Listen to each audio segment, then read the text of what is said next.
And we are back in business. Well, if you want to know one of the reasons here why it is that we are not going to make a lot of progress here, it's because there's a lot of fellas out there who don't get it. They don't get it. They'll never get it. They are not inclined to get it. Adversity is not making them stronger. Adversity is breaking them. And it's gone to epic proportions. For those of you who are not aware, there was a video that was put out here a few days ago, and I want to play just the beginning of it for you here. Fair use Forbes. Fair use, just to give you a bit of an update on exactly where the world stands right now. Today on Forbes, OnlyFans billionaire owner pockets $472 million dividend. Leonid Radvinsky, the billionaire owner of OnlyFans, earned more than $1.2 million a day from the social media subscription site best known for hosting adult content. Annual accounts for OnlyFans' British parent company, Phoenix International, show that the business paid a $472 million dividend to Radvinsky in 2023, after a surge in revenues and profits. That's up from the previous year when the business paid Radvinsky a $338 million dividend. The new financials show that transactions processed over the platform grew 18.9% to $6.6 billion in 2023.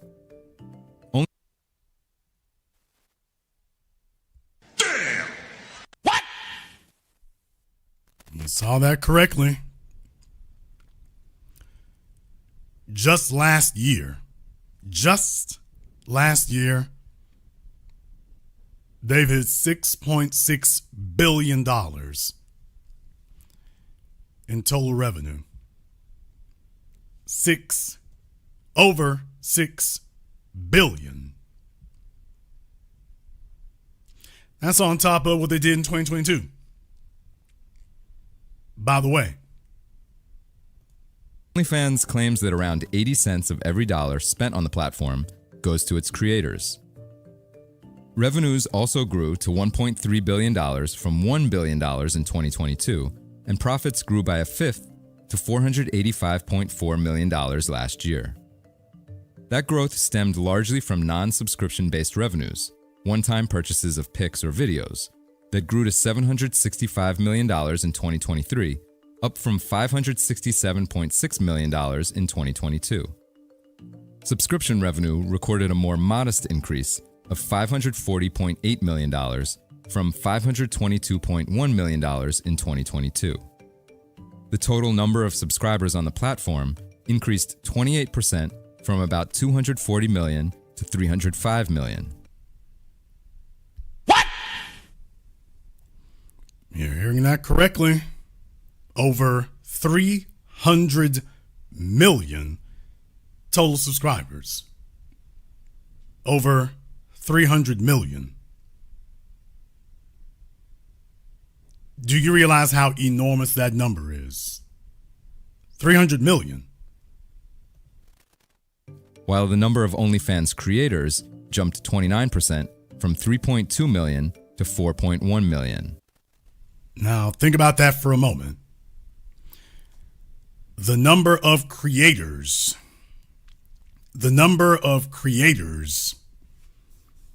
little over 1% of the customer base. 300 million customers, 4 million creators.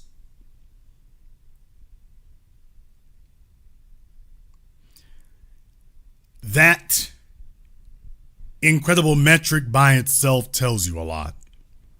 That one on its own tells you a lot by itself.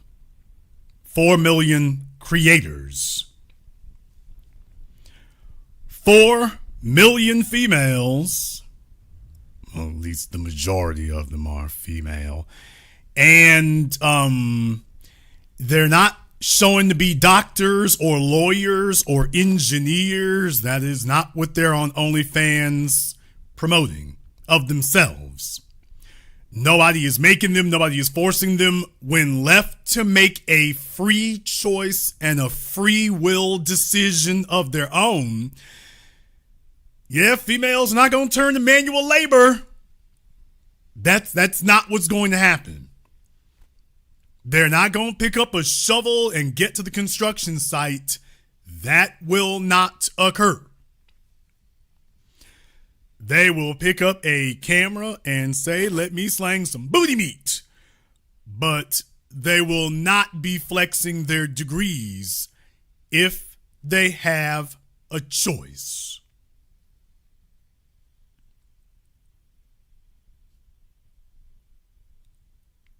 If they have a choice.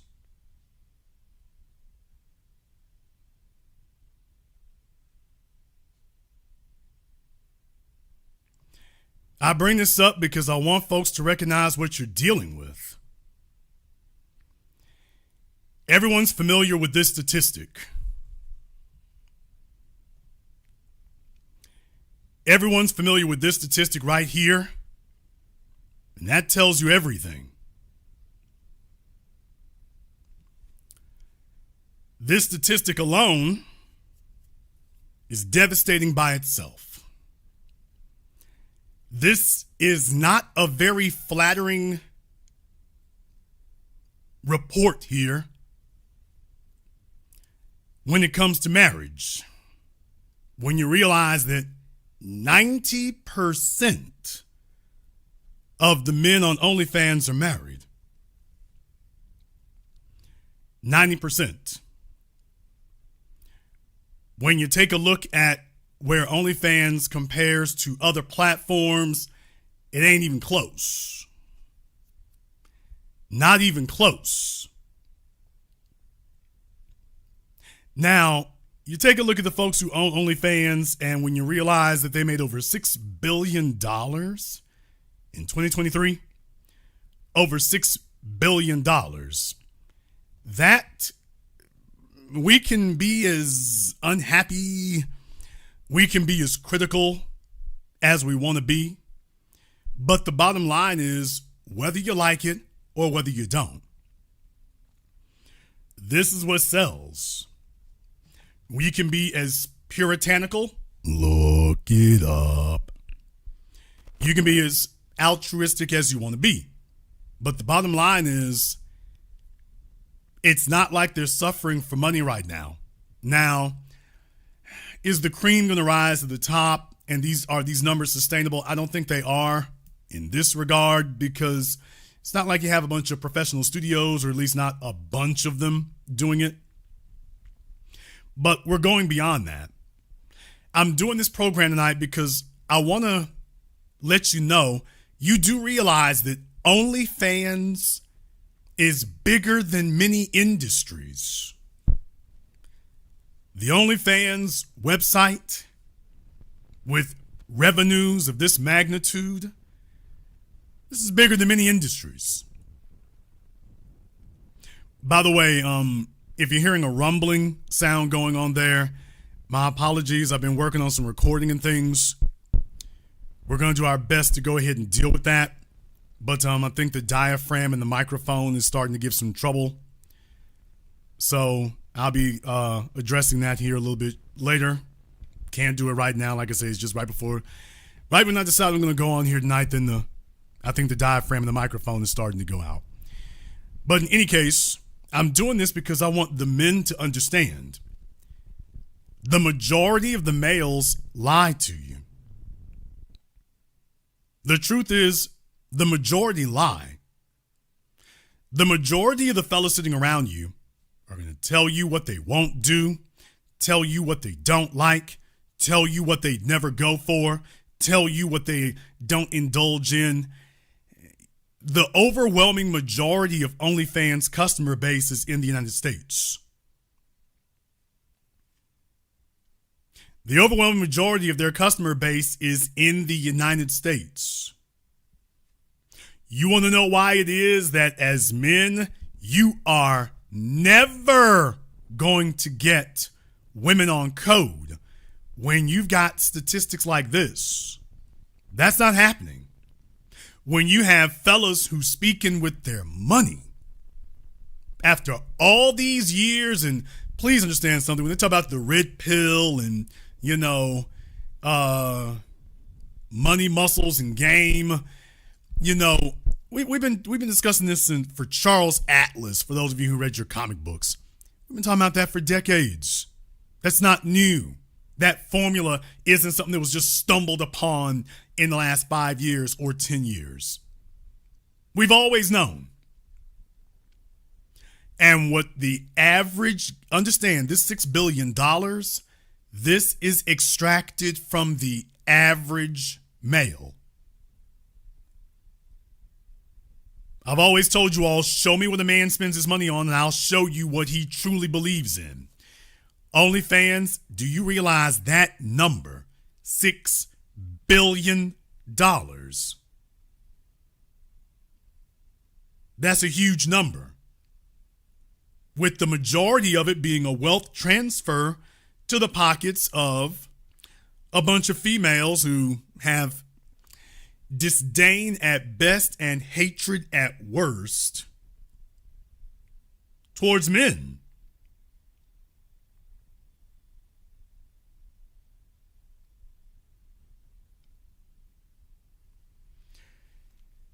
And they're transferring billions of dollars for a female they cannot touch. In some cases, they might get some personal interaction. And this is the reason why, I'm just saying this to the fellas here. Tonight, we're talking about the men. Folks are saying, is this an indictment on married men or married women? Tonight, we're talking about the men. We're discussing the men tonight. This is a damning indictment on the men. On the men. A transfer of $6 billion, and that's just in one calendar year. What do you think the figures will be for 2024? We're well past the pandemic. You can't blame this on the pandemic anymore. You can't put it there. Now you're hearing about the growing number of men who are unemployed and they're sitting at home and somebody else is paying the bills and they're sitting in front of their Xbox and smoking weed or whatever. And you're wondering what they're doing with whatever little money they do get their hands on. And I submit to you, this is what's happening. This is what's happening. OnlyFans and online gaming. This is why we are going to have an outrageously uphill fight getting females, quote unquote, on code. Because the women already know this. The women know that the majority of the male population at large is in denial. Most of us are in denial of how sickeningly, shamelessly, butt-kissing and off-code the average male is. I've said this before. I will say it again. The average male is a sexual scavenger. The average male is a sexual scavenger. He is famished. He is emaciated. He is desperate. He will take anything and everything he can get. But he isn't willing to put forth very much effort. His ego and self-esteem are incredibly fragile. So everything for him needs to be handed to him with an absolute minimum of friction. He's willing to lick the crumbs off the floor if it spares his incredibly fragile ego. And when you get to a point as a man where you are exchanging cash for a conversation something that doesn't cost money. Let me explain something to you here. Many of you had heard from Kevin Samuels and others about men paying for sex. Just understand, anybody telling you that is not very bright or not very capable. Not being disrespectful, this is mathematics. You would never pay for air. You would never pay for sunshine. You shouldn't be paying for a conversation with a female. They're free. So you'll convince me that exchanging direct cash, giving a female cash for her company, you'll explain to me that makes sense when you can explain to me why I would exchange money for air or money for sunlight. It's free. It is plentiful. It is everywhere. The only thing it will cost you is to get out of bed and go walk outside. But what if you lack that? What if you don't have that? What if you are a broken, busted down beta simp? By the way, there's a big fat chick on my Facebook page. Doesn't like when folk use that term betas. Well, yeah, then you take a look at her. Then you take a look at her. Baby, that's all you can get. You don't like folks saying the truth about it. That's where you rank. So here's the shameful part of this. The shameful part of this is $6 billion is being transferred to a predominantly group of females who have no respect for the males giving it to them. Those females are then going to take that $6 billion and they are going to go to another man. What? Now, here's the killing part of it. These females are going to take that $6 billion and then they are when they get done at the Chanel store or whatever, they're going to go take it to another man. A man who is not paying them a penny for their company. He's not paying her a penny for conversation. She bringing the bag to him in order to qualify for his company. See, that's the reason why exchanging cash, talking about men paying for sex, that's why it's stupid, because you can do it as long as you have no self-respect. If you have self-respect, you don't do that. You don't belittle and debase yourself. She's doing that for free for somebody else. Hold on, wait a second. You paying, and that money isn't just staying with her, it's going from you. She is the middleman or middle woman, and she's depositing it with another man.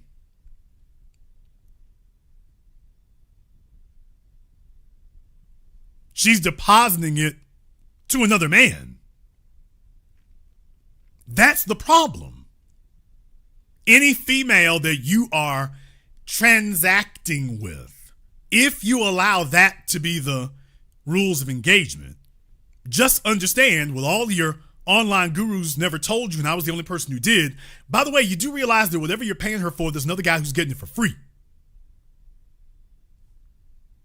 You're still okay with that? That money you gave her, she's going to hand it to another man. She's not going to keep all that.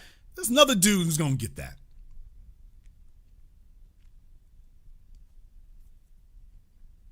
A man is supposed to have more self-respect than to accept such an outrageously insulting power dynamic. You've been subjugated not only to a female, but to another male. That is why it is essential as one of your principles that you do not engage in that, because otherwise you're already defeated. A man cannot exist without respect. When a man has to break down and concede that I cannot get female company or attention without paying for it like I'm buying a can of beans, then he has to concede that he is not respected.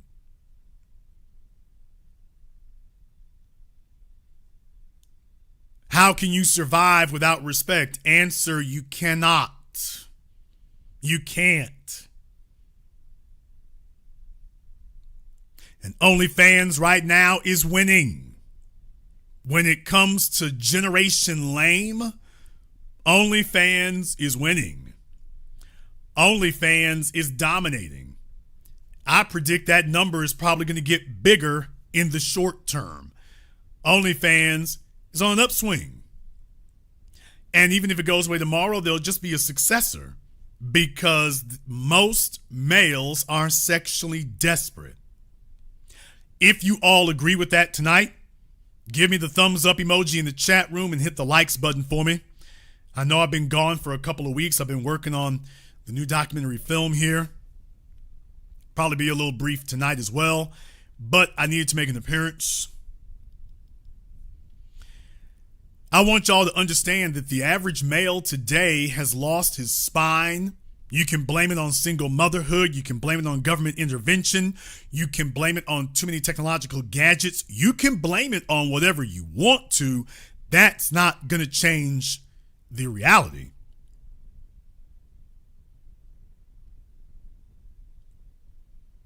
In the chat room, Dark Knight, I'm very glad you said that. Let me go ahead and open up Zoom for you here. So you can go ahead and illuminate the rest of us on how exactly that works and why that's a better mode of travel. So I'm very glad you said that. Let me go ahead and get this up here for you so you won't miss out.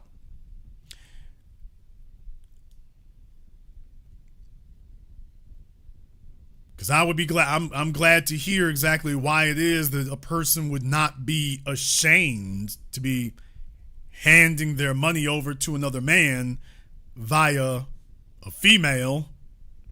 You're paying for what another guy is getting for nothing, but you can sleep at night. I'd be very interested to see that. So we're going to give Dark Knight here 3 minutes to go ahead and join us on Zoom. He said that I am wrong, so I would be very interested in hearing exactly where the error here is. So we'll give him an opportunity to go ahead and weigh in on that. And if he doesn't, we'll just assume he's trolling. That works as well.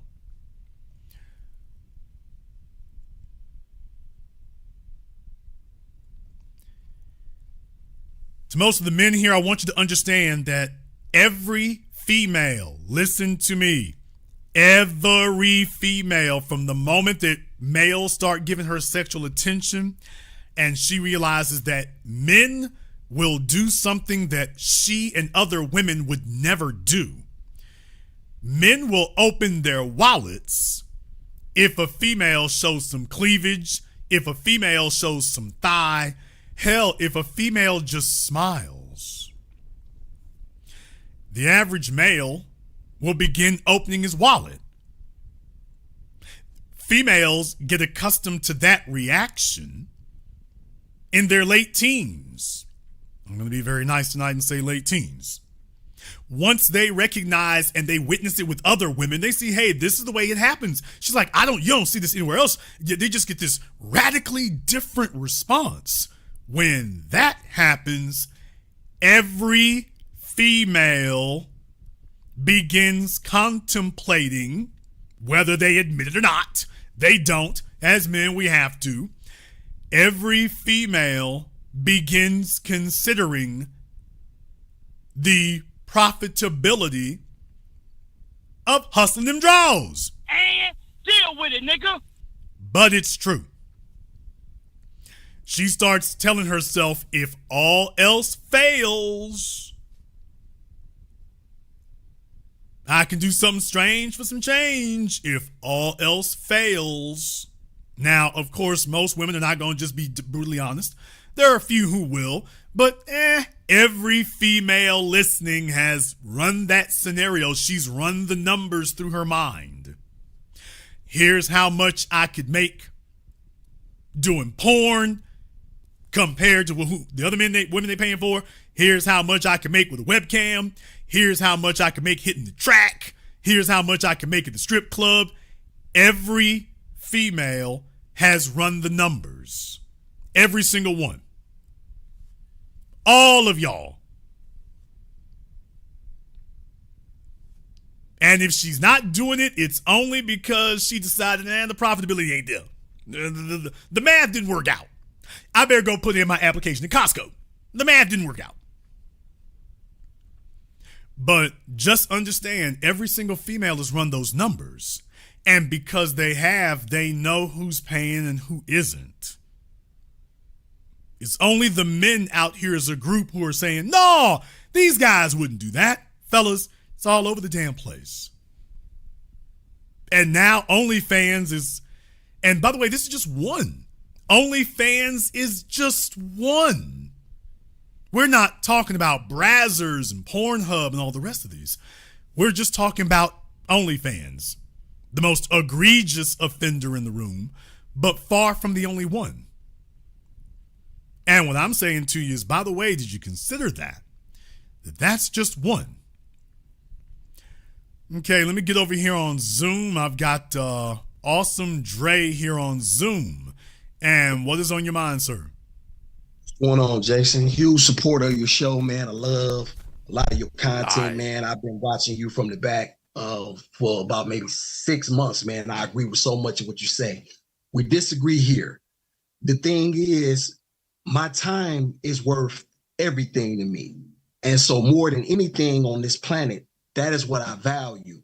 So if I meet a young lady and I'm just not, she knows what she wants, I know what I want, let's get right to it. You get what you want as long as the exchange is consensual and it doesn't cost me, an exorbitant amount of money. I say maybe, 200, 250, somewhere right around there. You go your way, I go mine, clean cut. I don't have to deal with the drama. I don't have to deal with the attitude. I don't have to deal with anything that comes with the young lady. For me, it's a win in that regard. So that's just why I disagree. Okay. Well, why don't we go ahead and approach this methodically and logically? Okay. And we'll see if there are any contradictions here. Now, You did use a phrase that you've heard from me before there. So certainly my time is more valuable than my money. Well, of course, because one I can replenish and the other one I can't. So absolutely, that's a axiom. Look it up. That's a universal truth. Uh-huh. However, do you know what's more valuable than time? No. Respect. Okay, I'm listening. Would you rather live 100 years disrespected or 10 completely, totally disrespected, but you had a long life? Or would you rather live 25 years completely respected? I'm always taking the respect. How can a man subjugate himself to a woman and be respected? And then say, well, my time is worth more than my money. Yeah, but you're disrespecting yourself.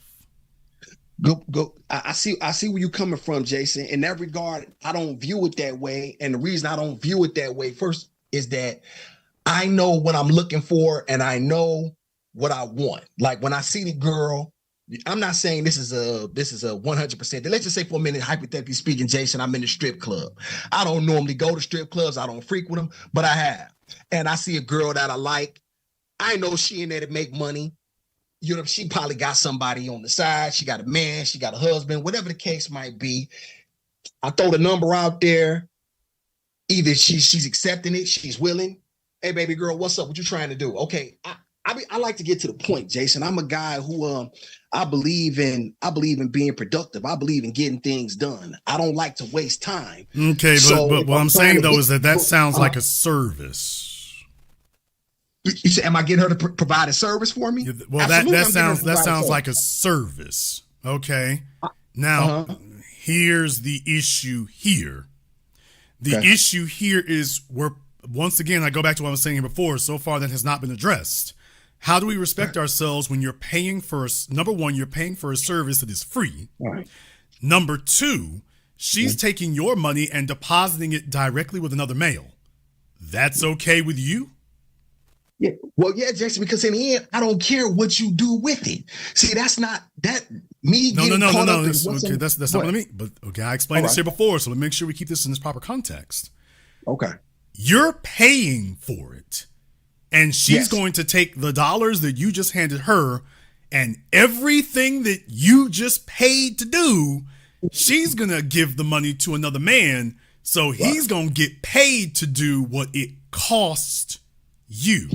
With the exact same female. Great point. Here's the. Okay, whoa. Stop. Okay. Let that soak in. Yes. Let that soak in for just a few moments. Let's not walk past that because that's the point. Can you please explain to me any other area in life where you would repeatedly engage in that behavior with that understanding? Okay. Jason, this guy that we speaking of has to deal with whatever comes with her moods, her anger issues, her trauma from the past. Wait. No, you asked me a question. Sir, you're not addressing the question I asked. Let me try this again. Please name for me any other area in life where you would use that rationale and you'd be okay with it. Okay, well that was your second part. I was addressing the first part. We can double back to that one. I want my question answered though. Okay. So please tell me another area in life where you would engage in the exact same rationale and behavior and you'd be okay with it. That's a good question. Name for me another place in life where somebody's charging you, taking your money and paying somebody else for what they just charged you for, and you say, yeah, I'm cool with that. Just not to understand if the means justify the outcome. You see what I'm saying? That's what I gotta address that. That's important. Brake pedal. Before we can talk about that, we have to have a common frame of reference. Let me get the common frame of reference first, and then we'll go into the details. Please name for me another equivalent area of life where you would engage in the exact same behavior and rationale, and you'd be okay with that. I would have to think on that. Nothing comes to mind as of right now. It's a good question. I won't begrudge you that. I'll have to think on that. I couldn't say anything right off. Here's the thing. When I'm looking at the box and I'm like, okay, you got this, I have this. We know what you want. I know what I want. I don't like to, these women today are very, very, I don't have the time. Jason, I'm a businessman. I'm about this business. I'm about being productive. I'm about getting things done. So if I don't have the time, then I don't have the time. I'm not going to make the time. I only make the time for the things that I believe that are worthy of my time. Jason, let them talk. Jason, let them talk. Let them talk. Folks, what I'm saying is that he's showing all y'all. I asked the question. He simply needed to name one. In the chat room, somebody thinks they did. So that's why we're going to go ahead and have them call up, by the way. But did y'all notice I asked the only question that really matters is, okay, if this is not degrading yourself, then show me another place where you'd be okay doing the exact same thing other than that strip club or something. And as I said, you can't name it.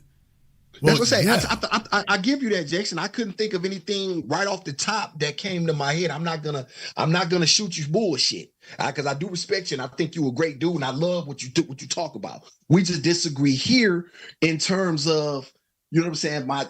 In terms of what needs to be done versus what's gonna be done. You want something, I want something. We get down to it. We move on. You go your separate ways. I call you when I need, you know what I'm saying? When I want what I want. And that to me is a good rest because I can keep going. I keep moving about my day. You know what I'm saying? I took time out to do that for whatever 30. I didn't have to take her out to eat. You got to think about it, Jason. We as men, we paying anyway. You take a girl out, you buying her something to eat, you whining her, you dining her. Fellas, we're really too we're really too old to be using these cliches. We're really too old for that. We are. All right, you all know. Let's go ahead and debunk these things real quick. I've already knocked the first one out of the park. Let's go ahead and deal with what he just said there. Jason, you already paying. No, I don't. Well, you pay when you go out to eat. Sir, I was already going out to eat. What? Okay. She wasn't luring me into something. I go out there for myself. Okay, Jason, what you spending on sir, what do you spend on sir, I'm already going to do that. Sir, can you take me through? What are you spending for drinks? What are you spending? Sir, calm down. I'm already doing those things. Whether it's the resort, I'm going there anyway. Okay. Whether it's the restaurant, I'm going there anyway. But you're doing it for two now. So what are you paying? Sir, there are some things I would do in solitude, and there are other things that are more enjoyable with other people. We agree. Intrinsically. Therefore, I'm not paying for anything. I was already going. That's like carpooling. I'm already going there. Okay. And I'm going to go there whether she's going or whether she's not. Okay. So but you want to go no, with her, right? it's not that. Okay, you got it. Okay, I'm trying to follow you. Okay, if you were going anyway, Jason, and okay, and I go a lot of places by myself as well too. So if you were going there anyway, now you were going just for yourself, but you paying for two now, so it's costing you times two. I'm sure you're a man who likes to find things. You like to drink premium liquor. You know what I'm saying? You like to, I don't drink. Okay. Every now and then, I am one of the most ridiculous squares you ever met in your life. But what I will say, you like to indulge. I've got other things here. Like to indulge. Oh, sure. Nice things. Oh. Nice resort. Nice chocolate. Chocolate. I'm a slave to chocolate. I shouldn't say slave. But okay, cool. I enjoy What chocolate. I'm saying, Jason, okay, you meet a woman, Jason, and you like her. You know what I'm saying? You like her, and she wants to go to this. She wants to go to the resort with you. Okay, so this resort that you want to go to, let's just that's backwards. But if I am going, let's just say I had a female that I wanted to take with me. All right. Okay, so you want to take her with you, or a couple. You decide. Okay, then the resort for you would have been $1,500 for the weekend. With her, $3,000. Fair? Okay, sure. Okay, so you taking her there. You're gonna knock it down anyway because you didn't take her there just because you're not a sucker, Jason. I know you well enough to know Jason Black ain't no sucker. You're one of my favorites on YouTube, probably my only live that I listen to every Friday for sure. So you definitely gonna get the box.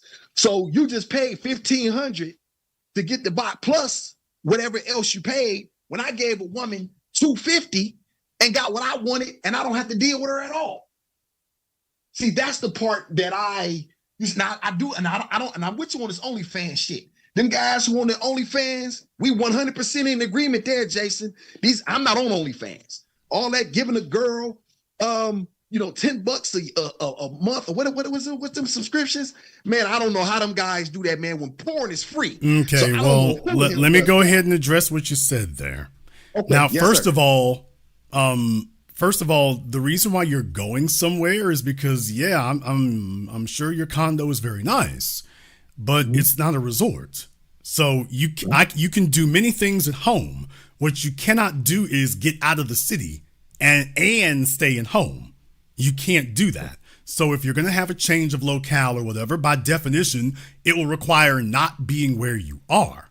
So while your service is very, very nice for what you're doing, what it doesn't do is do the same thing I just talked about. It doesn't even come remotely close. So the level of enjoyment and what you're going to receive from it, you get what you pay for. Although if you're going to insist that the only thing you're going to pay for is female company, once again, that would spoil the experience for me because I wouldn't be interested. I can't enjoy an experience with somebody who is not genuinely interested in me. There is no substitute for passion. There is no substitute for that look of admiration and gleam in her eyes. You can't pay for that. You can't finance it. And I damn sure I'm not going to be looking at it nakedly looking at me. But nakedly, I mean, she just obviously is like, she just here counting the minutes on the clock. That matters because otherwise the experience of being in that person's company, it's not just worthless. It's actually a negative now. See, Jason, this is why I like talk. This is why I like listening to you because you're cerebral. Look it up, as you say. And so I understand exactly what you're saying. You have a wonderful point there. Where we part ways in this regard. Well, okay. Well, hold on a second. Hold your point because you talked for a while here, and I need to address all the things you said. That was one thing you said.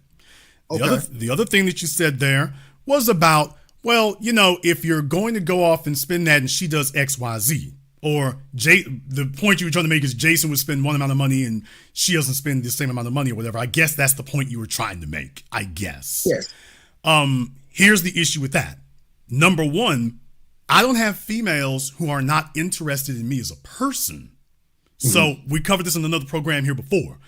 In the chat room, the ladies will show you all. If a female is digging you, brother, she pays for things.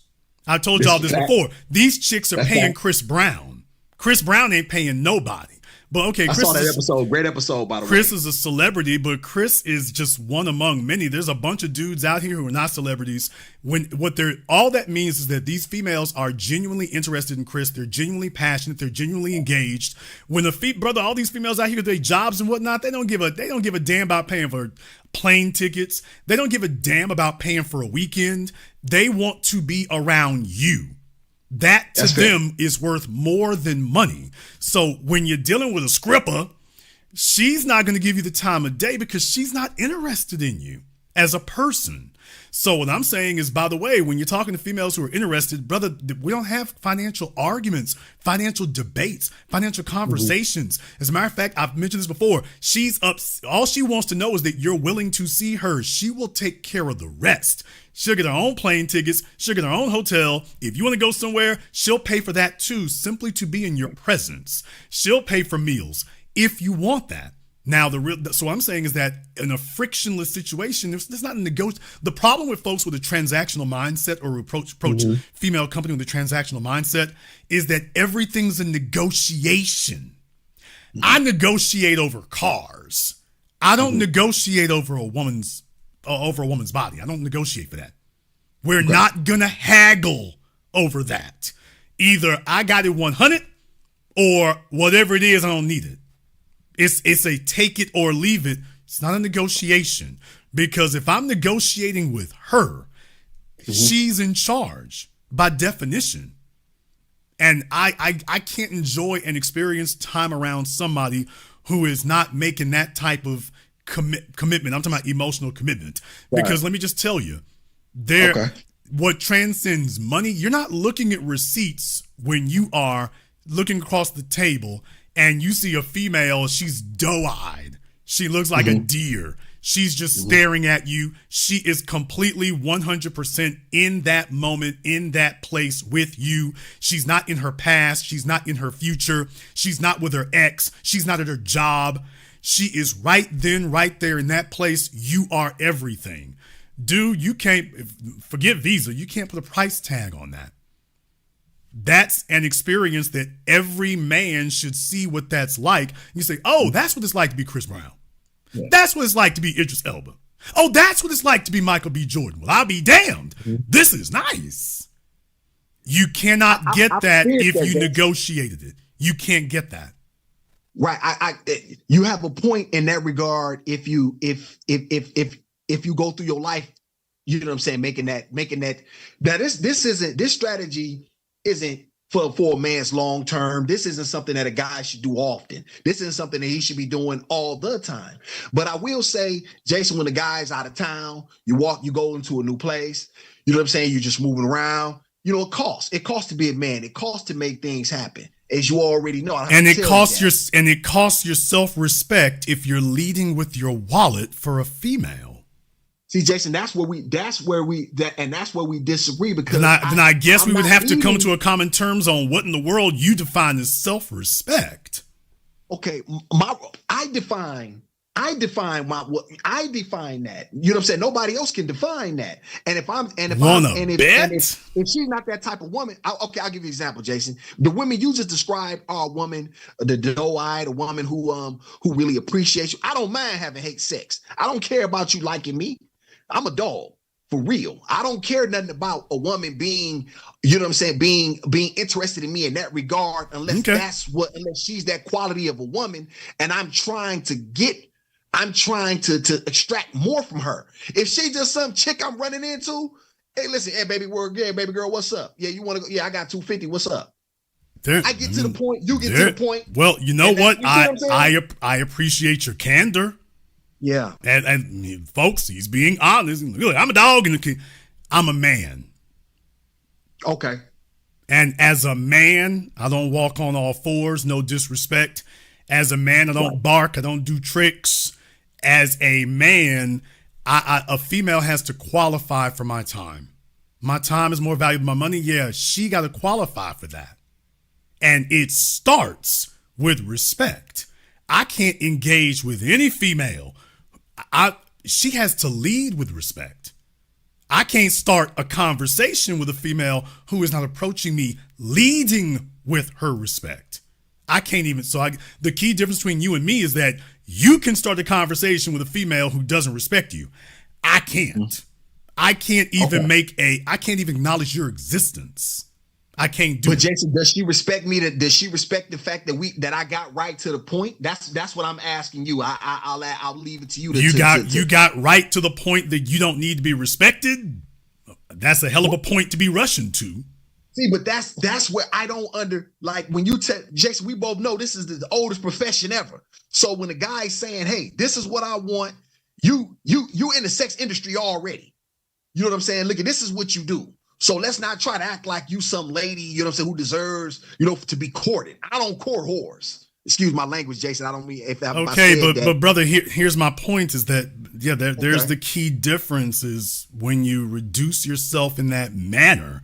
Please understand something. The quality and caliber of the female that you're sleeping with, it does say something about you. Every man's activity in life is in some way establishing his value. This idea that you can engage in sexual behavior separate and it has no reflection and no indication of your value, that's just delusional. How so? Okay, let's try this a different way. Let's just say that you meet a white woman. She is a hot chick. Okay. She is porn built. The fellas are falling at her damn feet. They're loving this and whatnot. She's like, you are the one I want. Let's go ahead and get this thing cracking here right now. You like, that's great. That's wonderful. You two are in bed. It's hot and heavy. And she says, give it to me, nigger. She says that over and over and over and over again. Yeah, baby, nigger, give it to me. Uh-huh. I'm glad you asking her. You got the right guy on here tonight. I'm gonna fuck that white bitch. I'm a dog her. She won't never say it again when I'm done. I'm glad you. It's funny you said that because that has actually happened to me, Jason, once before. I imagine it has. Yeah, that has happened to me once before. I'm sure you and Sarah Palin were swinging from the chandeliers. I'm sure it was just. No, Jason. But here's the thing, Jason. I don't like I determine that I'm a man who's been built through the fire. I'm a man who's been forged. I'm a man who has who sacrificed in order to be who he is. I read. I work out. What in the hell are you reading? The autobiography of Coon X? What are you reading? Come on, Jason, no. Jason, don't do me like that. No. Right now I'm reading Black Man, White Wealth by what's my man? Dr. Claude. No, I think you're reading the other book, Black Man Whitewashed. I think you're reading that book. I think you might be messing up the title. No, Jason, I just listen. I don't. When it comes to that, right? When it comes to that, I decide. You know what I'm saying? I'm deciding the terms. And so I see what you're saying. I don't think that you're wrong, Jason, in terms. We just don't. I never said you were wrong. I just said that I don't agree in terms of, hey, listen, this is what I want. You know what you want. I get what I want. You got what you want. We both go our separate ways. And I don't like I say, Jason, you a busy man. You know, and I'm sure you. Brother, here's the rational disconnect here. Okay. We can both do the do, and then we can go our separate ways. Here's the problem. I can't go my separate ways from being disrespected. How does she disrespect when I'm the one that opened up the door for the conversation about the money? If you're willing to open a conversation and accept being disrespected and you can go home and sleep like a baby, you and me have two totally different definitions of respect, manhood, maturity. I couldn't do that because here's the thing. It's just like going to a job. The reason why you don't allow folk to talk to you crazy at the job is not on some ego stuff. You learn that from a child. If you allow people to disrespect you and you just move on, then that is eventually what you will become. You'll have no choice in the matter. Just like if folks are allowed to punk you out for decades on end. You're eventually going to stop just going along with it, and eventually that's going to become who you are, who you really are. So when you say you can operate in these situations, and that's the way you navigating, please understand, at some point, and I think we're already there, that's who you become. And a person just needs to ask themselves, am I all right being this? A man cannot exist without respect. He cannot. And if a man says that he's all right, knowingly being disrespected because he's getting something more valuable than respect, let me tell you something, brother. I bought a lot of vehicles in my life. I have bought a lot of vehicles in my life. Let me tell you one damn thing. I don't give a damn if they've got the least expensive one on the planet. Salesman talk to me stupid. I'm walking back out that damn door. You can kiss my ass with your lowest price. Yeah, I agree there. My dollars are given respectfully because that is the way a mature man operates. But there is a cost to getting that. And the cost is you are going to meet that energy. And if you really want my money, you better exceed it. But what you will not do is sit up here and decide that you've got some value over me. That one's not happening. I'll pay twice as much somewhere else. That's how much my respect is worth. You cannot put a price tag on it. You can't put a dollar tag on it. You can't hang a discount or clearance sign on my self-respect. Can't do it. Okay, Jason. Let me ask you a question. You from Louisiana, as I know. I'm from Detroit. You ever been riding down the street? We act like ain't nobody on the live. It's just me and you. We just kicking it. Jason, you mean to tell me you ain't never rolled down? Because I understand you got the nice Escalade and whatnot. You riding down the street, you see a pretty young thing, and you done pulled over on her. She got the little ass shaking. You know what I'm saying? You done walked up. You ain't never pulled over. You gonna look me? You gonna tell me on this live that between you and me that you ain't never pulled over on that girl and told her to get in the car? No, that's literally never happened. They will rob you here. So it's okay. Yeah, I've been to Detroit and whatnot. Maybe they got a new type of Negro up there, but yes, you do that right there, you are asking to get robbed. But the other thing is, I don't deal with unknown quantities. Okay. I would not just walk up to a random female and invite her into my company. Once again, she's gonna qualify.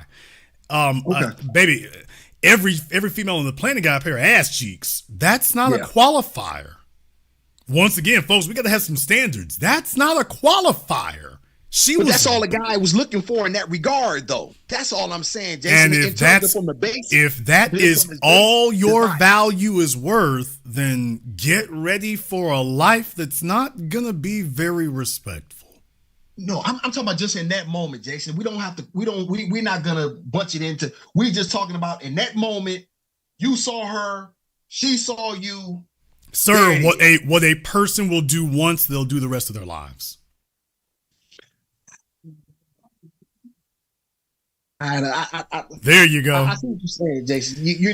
Listen. You and I going. Well, like I say, brother. I mean, if it floats your boat and whatnot, if you can exist like that, I mean, that's your thing. Go ahead and do that, I suppose. But I think if the problem is you've never been in the company of a female that actually was passionate about you. Oh, yeah, man. I've been there. No, you haven't. Because if you have, you would never go back to drinking that swamp water again.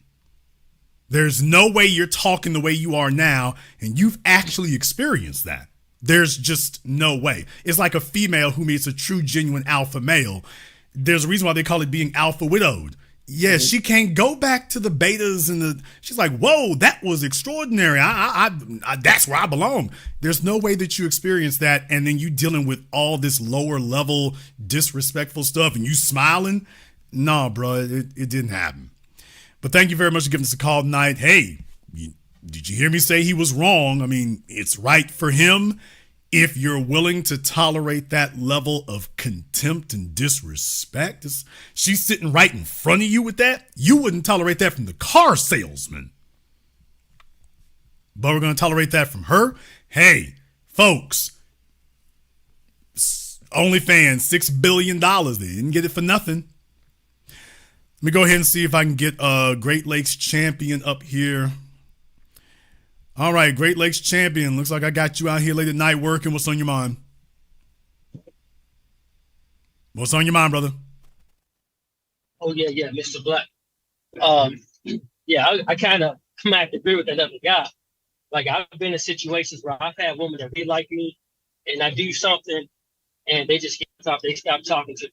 Right, it's happened really the woman I really like. It's like every 2 years, and after a while, you get numb to it.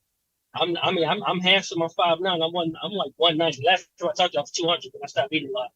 And I just get tired of dealing with all this other stuff. And at the end of the day, I really don't like women outside sex. And then I help me get money or doing something I want to do, then it's just really sex. So I'd rather just get it out of the way and just pay for it and go do whatever else thing I want to do.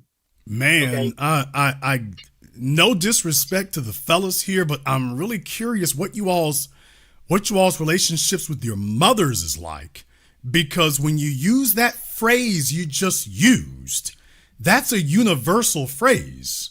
You just universally subscribe value to all the females out there. And I'm just curious what you all's relationships with your mothers are like, because by the way, you realize they're the females out here in the first female example you all had. So I'm just curious what that relationship was like. Well, to respond to you, I talked to you a few times, but you told me to get some therapy a while ago, and I did. And this therapist went through my subconscious of it. And my first memory of my mother pretty much was her telling me, having me repeat to her at 5 years old, when I grow up, I'm going to take care of mommy, never leave. I'm going to take care of mommy, never leave. I'm going to take care of mommy, never leave.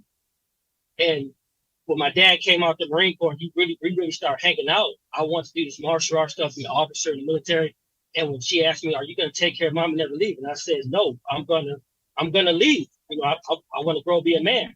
That's when she stopped hugging me, stopped kissing me, all this stuff. I just realized through this therapist. So that could be a factor right there.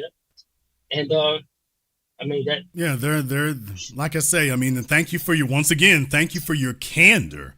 Your mama was a sick, broken, diseased individual, and she never should have had a set of ovaries in the universe of justice. Somebody that weak, she's not raising a man. Children are not pets, nor are they faithful companions. So yes, you had some Norman Bates stuff going on there in that regard. So once again, but here's the issue. Your mother's situation and that behavior, that you have to recognize that for what it is: unhealthy, wrong, bad, etc. And it has created a son who is going to perpetuate that if he doesn't balance himself out. Because here's a case in point I want to bring up to you. Do you have any children? No. Okay. If you had a daughter, would you be okay with her being regarded the same way as you just said about females? You'd be all right with that? What do you mean? You heard me the first time. If you had a daughter, would you be okay with everything? He's smiling. I see them teeth in that dark cab. Yeah, fellas sit up here and they love talking about polygamy and polygyny and all this garbage right up until I asked them, oh, good. So you'd be okay with me taking the flesh of your flesh and blood of your blood.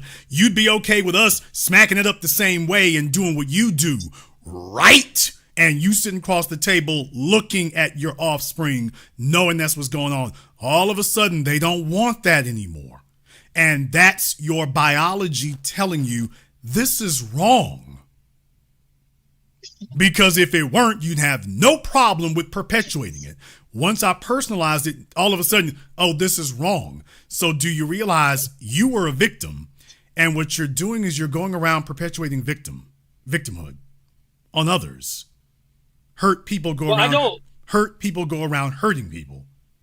So instead of having hearts to doing something, you're doing your own. I see that. You're perpetuating what your mother did. This is why y'all need me here for. The therapist is not going to explain this to y'all like this.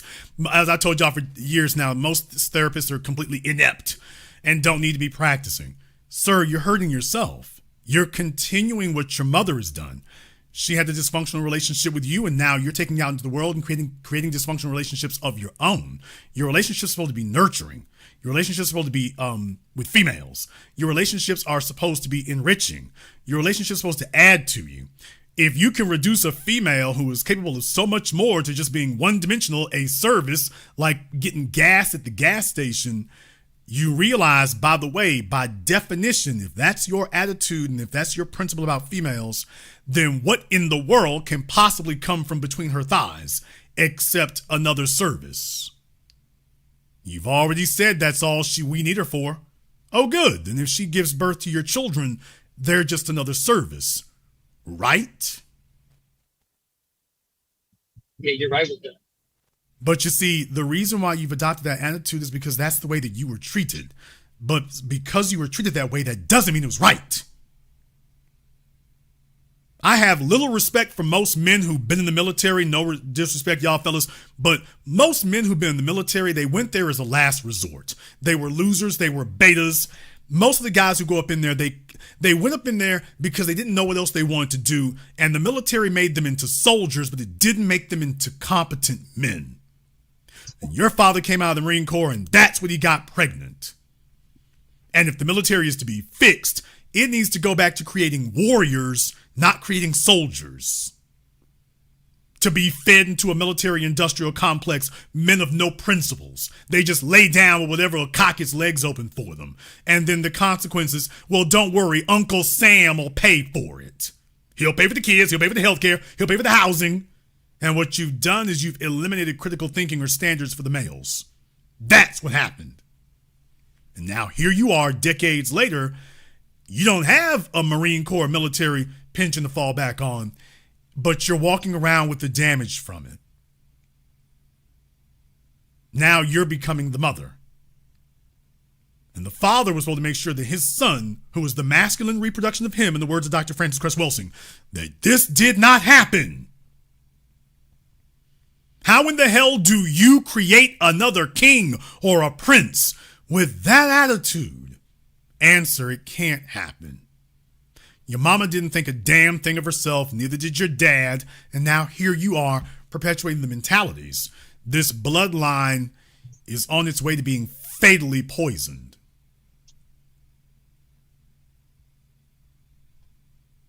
I think it's going to end with me, actually.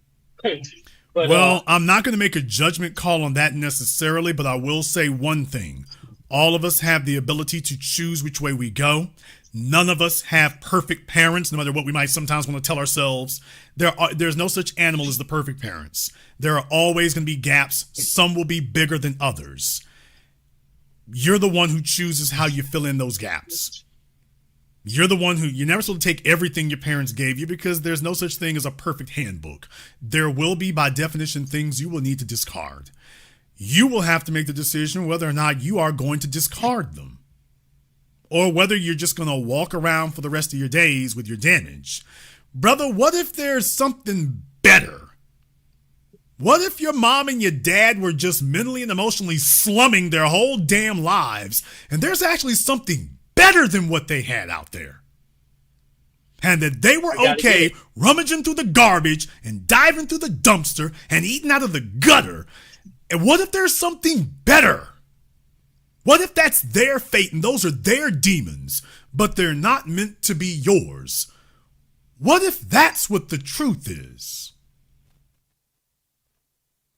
What if every woman out there is not some brain-damaged, schizo, psychotic wench? What if that's not the case? What if it isn't? And what if your mother deliberately tried to hobble you as much as she could, because this is what happens with the mama's boy syndrome. They hobble you all because they don't want another female coming into the picture. Hey, I agree. Oh my goodness. I can tell you things about Sir, that. this is textbook Freud. Oh, you don't have to man. tell me nothing. You've had a very limited number of females you know in your life with this attitude, but your mama was your female. She's the only one you need. She made you into her social circle. And you made her into yours. Well, yeah, this is the reason why no other man wanted anything to do with her, except the one dumbass simp who got her pregnant. Nobody else is committed. Nobody else wanted to dig in. So she resorted to survival mechanisms, brainwash the children, which should be illegal, by the way, that's criminal. Brainwash the children, and hoping that you would never ask any critical questions. You and your mom need to have a divorce. Well, I haven't talked to her in like 6 years, but I'm just saying You're talking, sir, here's the problem. He said he doesn't talk to her. No, you're just talking for her. I haven't talked to her in half a decade. No, you're just still talking for her. Like I said, like Norman Bates, she's been gone forever. Yes, and you're still repeating her words. I just realized that was in my head. I didn't even know. I'm surprised that who does that to their children. I'm just so confused about that. Sir, like all I can say is there are folks out there who will tell you on some days you hope that things will get better, and on other days you hope bin Laden will just get everybody. That's the delicate balancing act of mankind, and it always has been. What I will tell you for certainty is this: if your therapist never said it, and they don't, you're the one who will decide the value of your life. And you can either accept your mother's life or you can have your own. You all originally came to me because we talked about socioeconomics. I separated the business from my other YouTube channel so I can have conversations like this without it being interrupted with politics and social issues. If your parents were poorer than you are, you have no problem accepting that you have to make a decision that, yeah, that's not going to be my life. They might have been okay driving broke down cars and this, that, and the other, but that won't be me. And you don't see yourself as being wrong or a traitor or something else for making that decision. But when it comes to your personal and emotional well-being, all of a sudden you freeze. There's now that thing that came instinctively when it came to money. When it comes to you as a person, now you're freezing. That's programming. And you know it's not correct. The real question is whether or not you will break the programming. Now, I did not say it will be easy. You've got decades of bad habits in there. But I will tell you one thing: just because your mom and dad's genes weren't worth passing on doesn't mean that yours aren't. But you are first and foremost going to have to develop value of yourself. And the biggest issue I see is what I zeroed in on it immediately. You saw I went straight to it. The issue here is you are replicating your mother's life emotionally. You're just putting your own spin on it. She saw children as one-dimensional possessions to be utilized. Then I ask you about women. Well, I'll be damned. What's your attitude about them? One-dimensional to be utilized. The great thing about children is they are your legacy. The great thing about children is they honor your ancestors. They honor your experience for being here. The great thing about children is you can take a look at them and see maybe there is something eternal. Maybe there is something about you as a person that's worth passing on. In other words, your children show you that there's something bigger than yourself, because you're willing to die for them from the second that they're here. You found something bigger than yourself. Oh, so they're not one-dimensional. There's so much more they're capable of doing and so much more that they're worth. And even in this very contentious, deranged feminist era that we're in today, that's the same thing for females. I did not say it's going to be easy. I will tell you one thing: there's no such thing as a man who is balanced without that. And if that is your attitude toward the women you pass in the street, if you ever have offspring, you better hope there's no daughters, although if you have sons, I fear for them even more. Because you will repeat every mistake your mother made with you. Only you'll think you're going in the other direction. The real problem is you're going to go so far back the other way that you're going to meet yourself coming. Because that, as they say in psychology, that which is not resolved is repeated. And yours isn't resolved.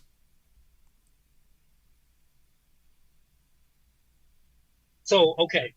So then my question would be, I keep saying that I came to this conclusion based upon consistent rejection after me dating a woman for like two months, pretty much. That's all I have. I'll average like 6 to 8 weeks with a woman, then she just cuts it off. I didn't have this attitude before. I was thinking like, yeah, I care, this, that, and the other. I like hearing your opinion. What do you think about this?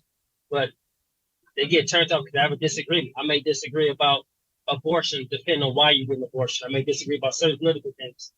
And then they don't like it. And so then I become numb to them. I'm pretty sure my experience, my mother contributed, but I don't initiate that. I'm pretty sure that the caliber of females that you approach or are comfortable approaching, I'm pretty sure it's going to be issues right out the gap. Because you're the coach and you're the one choosing the players that you're approaching. So no more gym girls, like you said. Well, yeah, the chicks at the gym, I would stay away from them like the plague. They're screwed up to begin with. But here's the real thing for you. You just need to learn to be friendly, period. You need to learn to talk to every female. Just greet them with no expectation of sex, romance, or anything. You need to become more comfortable around females. It's not them biting you that needs to be adjusted. It's you biting them. You need to demonstrate that you can be in the company of a female, have a healthy, brief interaction with nothing else expected, and that you're okay. Because what's happening with you is you're expecting every other female out there to resolve what your mother did, and you're not ready for that. Because you're not even able to get out of the gate. You're brimming with biases and baggage.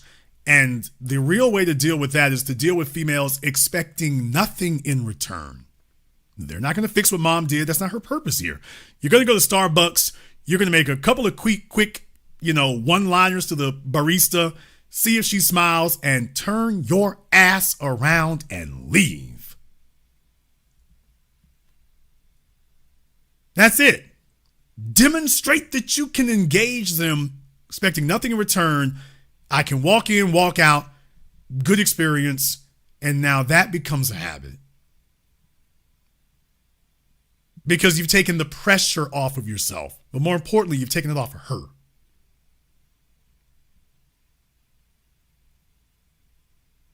When you say, wow, never heard of that before. Yes, because this is not about going around getting female friends. I just simply said, can you operate and interact around females in a non-destructive way? And that expectation you have that you're going to get something more from them, that's the destructive part. Because you cannot take it. It has to be given.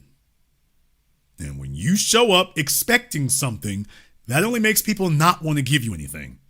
You approach them with ulterior motives. And you might not see it, but women keep their heads attached to their shoulders by recognizing males who have ulterior motives. Then they become defensive. Then everything becomes transactional. What? And he thinks he's the one who initiated the transaction. Sound familiar? I've been tricked into being a trick. That's what you're saying. You're comfortable there because you all are trying to, quote, protect yourselves. That works good with the Office of Consumer Affairs. When it starts becoming an obstacle to your legacy and your development as a person, that's when you're supposed to tap yourself on the shoulder. You all have developed coping mechanisms, and now you've made a lifestyle of them. What you're utilizing is a coping mechanism. Coping mechanisms put distance. So you're shielding yourselves. Yeah, you're doing that. But by the way, shielding yourself also makes you out of touch. All right, thanks a lot. Thank you very much for checking in. Give you something to think about. A coping mechanism is not a strategy. A coping mechanism is a stopgap. It is not a strategy. Now you've subjugated yourself to other females. All right, we have Walla here on the line. Go ahead and unmute yourself, sir.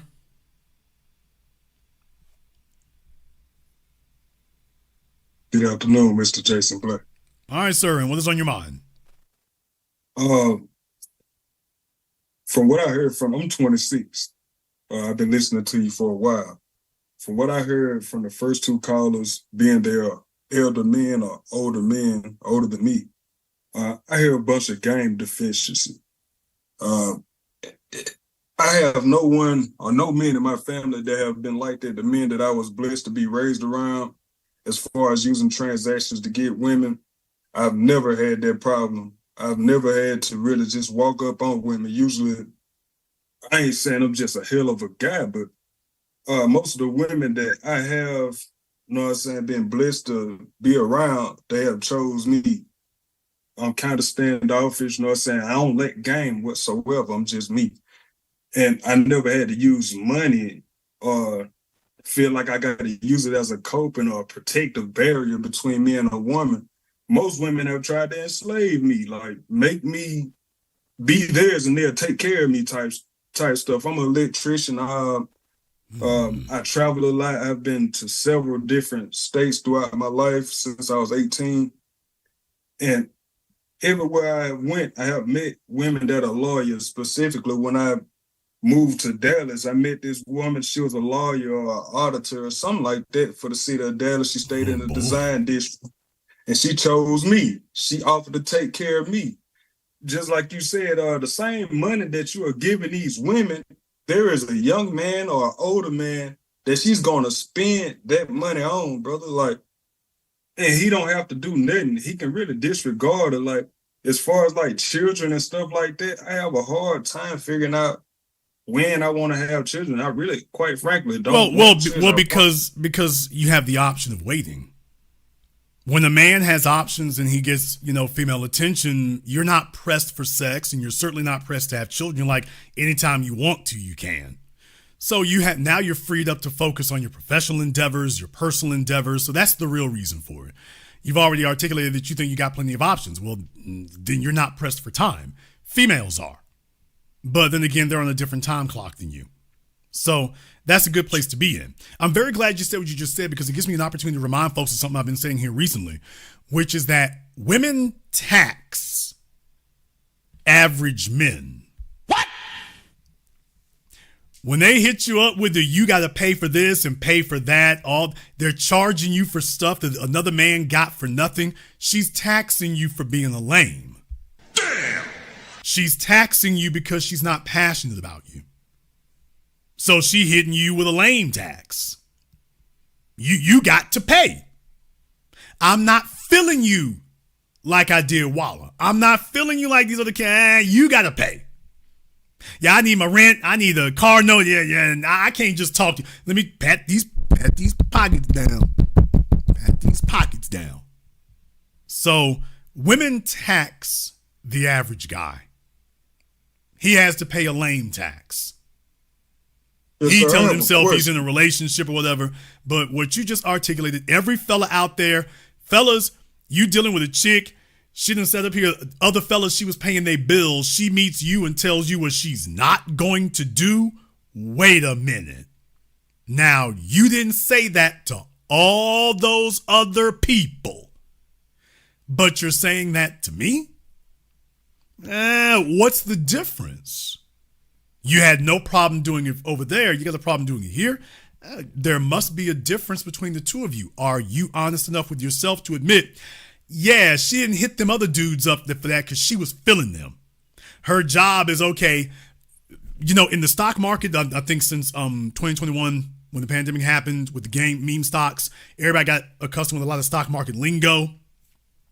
One of them in particular is the greater fool, which eventually is going to catch up to all the crypto people. But the greater fool is like when you have an asset that really doesn't have any value, or it's grossly overvalued. And the only reason why its, quote, value keeps going up or the cost keeps going up is because everyone is betting that the next person is going to buy it from them for more than they paid. That's the only reason they're going in, is to flip it. So you go in overpaying because the last guy before you overpaid and the one before him overpaid. So you're assuming, well, based on that track record, there's going to be a greater fool who will overpay for me. And I won't be left holding the bag. There's a bunch of fellas out here right now. They're in marriages. They're paying mortgages.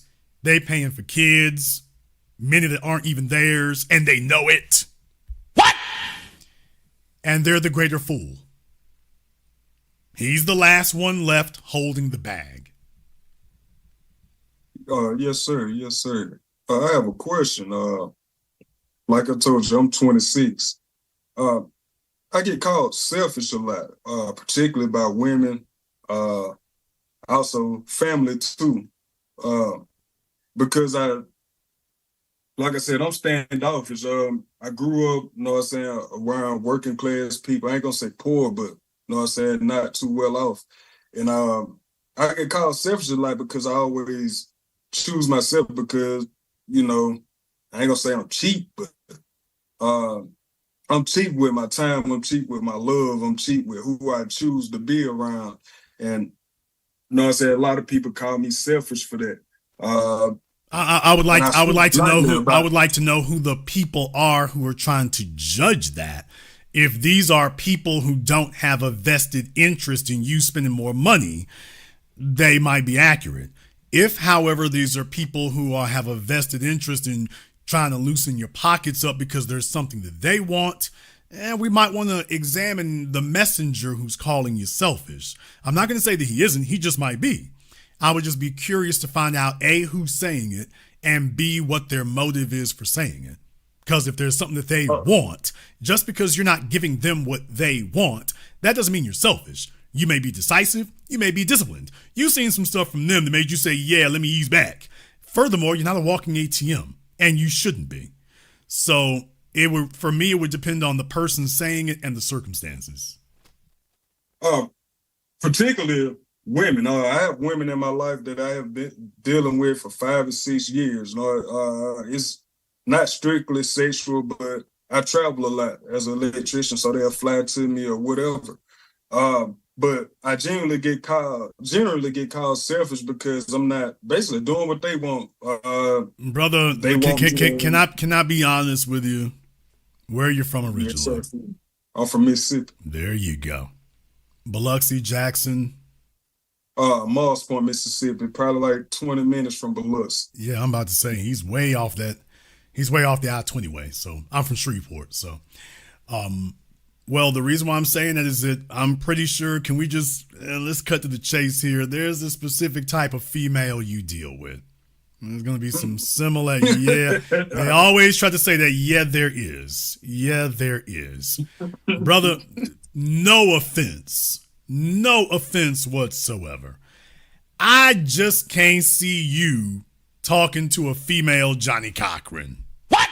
I just don't see that conversation happening. And I could be wrong, but I just don't see you talking to a nuclear physicist, a college professor. I don't think that's your type. I think you got a different type.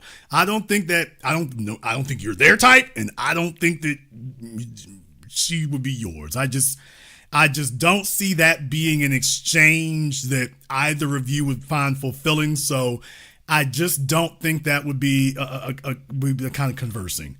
I do think that there's some married chicks out there.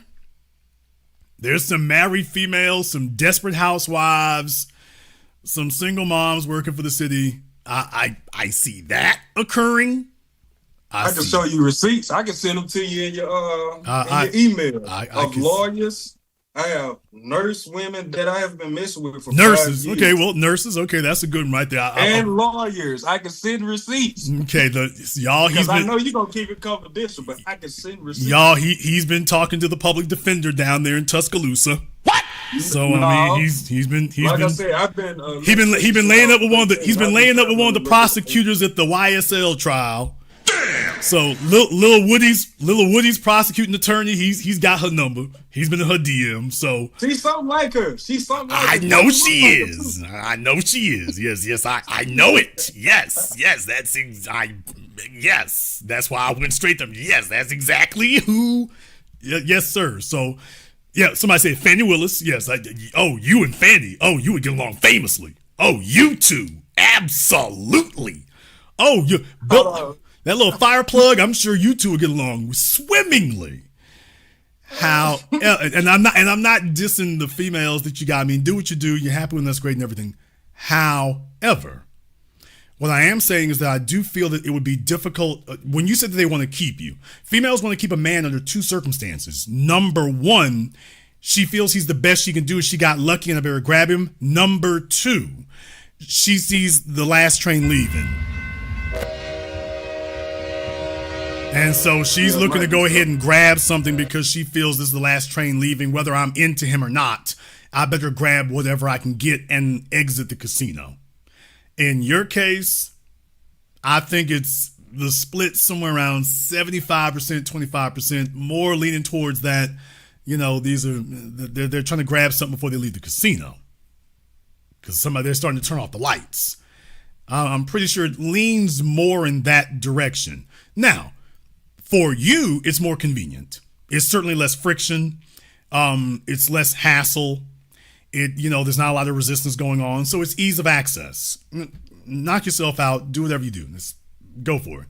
Hold on, Jason. But just be aware. There's, fellas, there's a way that goes in that regard. Now, your original point was that these other fellas out here and stuff, you don't have to be paying for things. If a female's really feeling you, she gonna bring it on deck. Absolutely. You're 100% right about that. And if it's working for you in that regard, that's great. I'm only addressing the other thing you said, which is you've had some dissatisfaction with certain things. And I'm like, I got a feeling that might be coming from one direction. Then again, might be a bunch of chicks out there in Mississippi and Atlanta who need to get some light sockets put in. Damn. So, you might be the plug for that, pardon the expression. So, might be a bunch of chicks out there with janky electrical who, hey, they looking for reliable niggas. So, you might be that dude.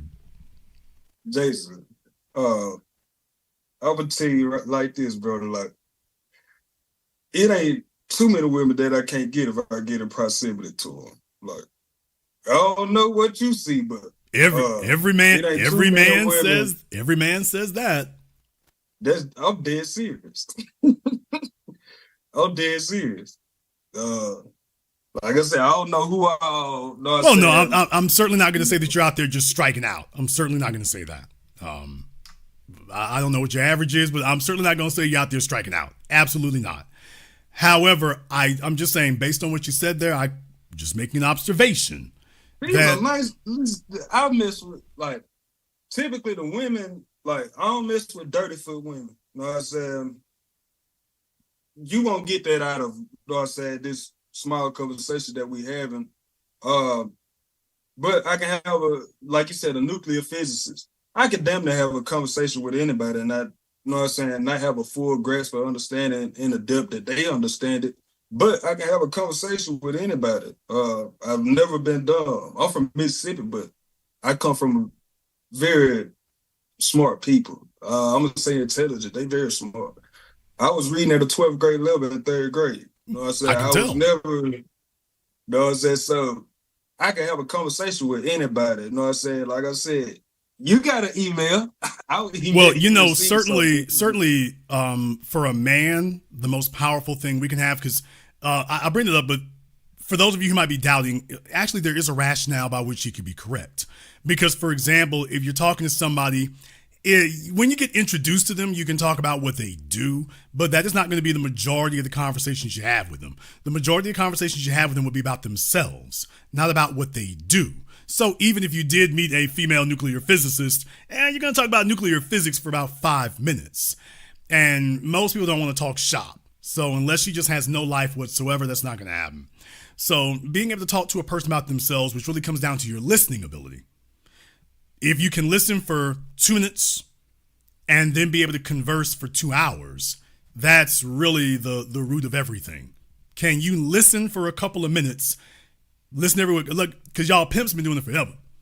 Pimp's been doing it forever. He talks to you for a couple of minutes and then he can go from there. So it's a conversational skill. So certainly what he's saying, it's certainly possible in that regard. There are a lot of women that fall in love with your mind, man. Like, if you have a okay mind or a perspective or a point of view that they really infatuated with, it's not even about them sometimes. Like, they just like to have you around because what you got to say, how you think, your point of view. You can have the smartest woman in her field. That's not you. Being around you because that's not the you. Perspective you bring. That is not you. You do have an asset, but that's not your asset. You do have an asset, but that's not your asset. You're non-threatening. Now, that's the asset that you have. You're not like me, for example. You're not really assertive or aggressive in that regard. You're non-threatening. So, in other words, you're easy. That's this phone call. What I'm saying, you're easy. You're easy to talk to. What I'm saying is, you're easy. Yep. I think that females see you as easily approachable and easy to talk to. So I think in that regard, they would see that, he doesn't bring a lot of aggressive energy or anything like that. So I think they would see you as easy to talk to and easy to converse with, like Snoop Dogg, you're easy going. And there's a lot of females who they're just digging that. That's what they're looking for. So I think that's where your real asset is. You're easy. You're easy going. You have, it's obvious, your body language, everything else. That's all you got there. You're easy to talk to. You're easy to approach. You're easy to deal with. You're not threatening. So I don't think a female would think that even if the conversation went left, you're gonna be like, yeah, the whole funky beat. I don't think they would be worried that would occur. No, I just hang up and stop talking to them. Well, I'm talking about in person though. So I don't think they'd be worried that would occur. So what I'm saying is that's very inviting. If I had to put it on something, I would say that's what it is. That they see you as easygoing, easily approachable, and you're not threatening. And by not threatening, I mean not threatening to hurt their feelings or something. Because we all know I damn sure would. Deal with it, nigga. So that's totally different from me.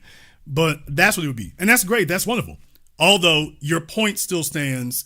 Yeah, there's a lot of fellas out here, brother, they don't have the verbal nor the nonverbal skill set. Everything with females is a struggle. Everything. So, of course, they break down the transactions because what they don't want to say is nothing else worked. Nothing else worked. They had to break down and start breaking bread because the skill sets that you bring just naturally, they don't have it. They don't have it, and they're not trying to cultivate it either. All right, let me just go ahead and start spending money because I don't want to be rejected and I don't want to be told no, and I'm tired of striking out. Your point on being aggressive, like Marvin C. say, my favorite blues singer, it ain't what you say, it's how you say it. I can't say that I'm aggressive as far as like. Well, no, I don't mean that you're a punk. No, I don't mean that. He from Mississippi, y'all. I got to clean it up. David Bannerland. I don't mean that you're. I don't mean that you're a punk. What I'm saying is that when dealing with females, that you're. That's why I named Snoop Dogg, because Snoop Dogg is not, not nobody's hoe by any stretch of the imagination. But if you talk to him and talk to me, it's a different kind of conversation. He's got a different tonality. He's going to use different vocabulary. He's not as aggressive speaking as I am. I don't mean aggressive as in bodily harm. It's just I'm a lot more engaging in that regard.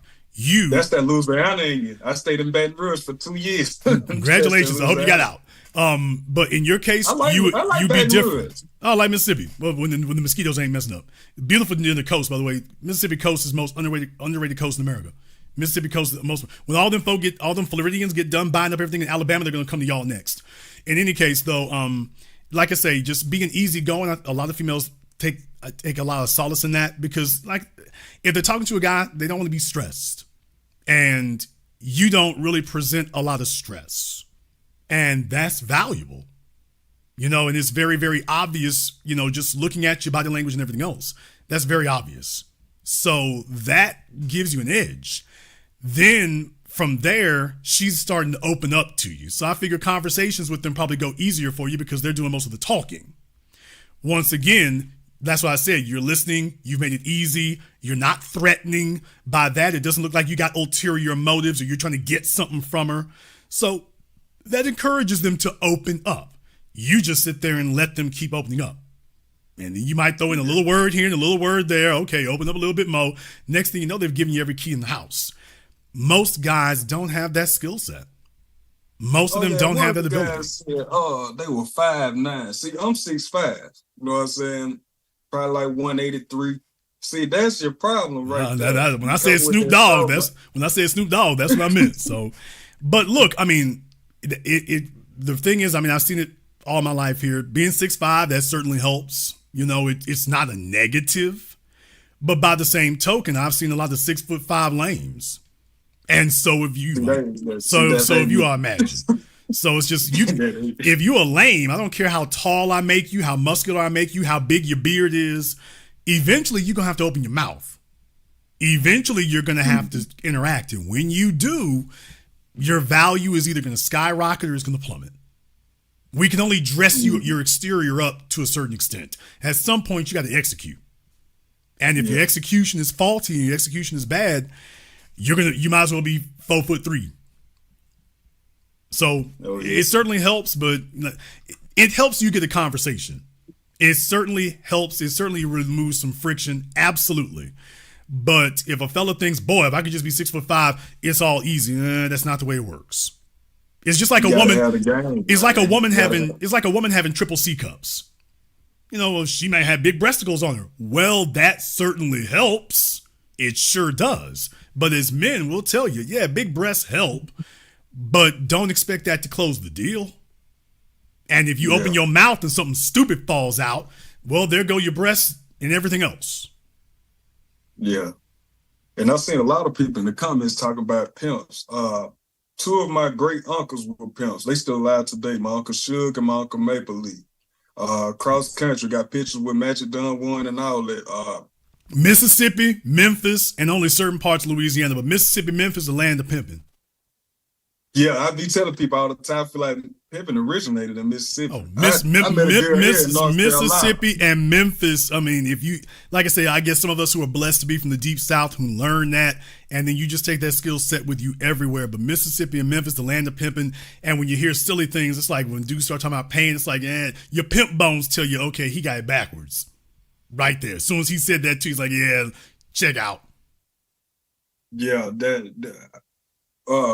but I was taught from a little boy, you know what I'm saying? I used to ride in the Cadillac with the curtains in the one. The Cadillac had velvet curtains, man. I used to ride with him as he pick up money. I used to ride with him. He used to tell the girl to hop in the back seat. She passed me the money, and I count the money for him if the money was like, you know. But I ain't heard the curtains in the caddy since I was a kid. And I know I'm older than you.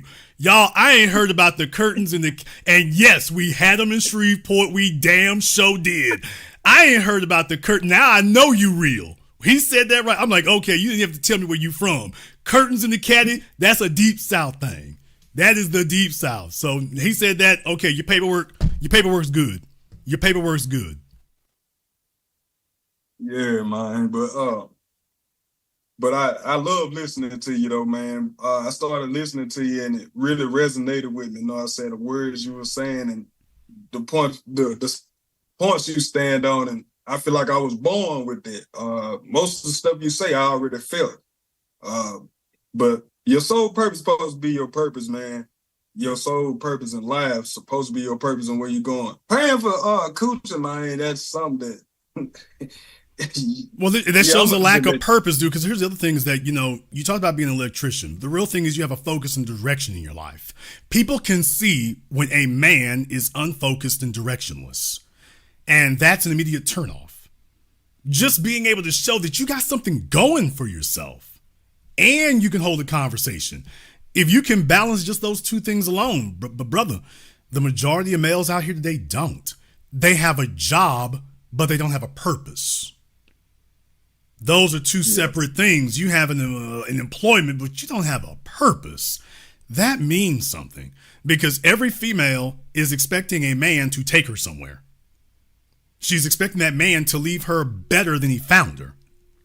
And when you demonstrate you can't do that, that becomes different. That's why pimping has always been a thing because, hey, if nothing else, that man is demonstrating, hey, baby, I'm taking you places. Now, she might not want to go, but he at least gives the promise that she's going somewhere.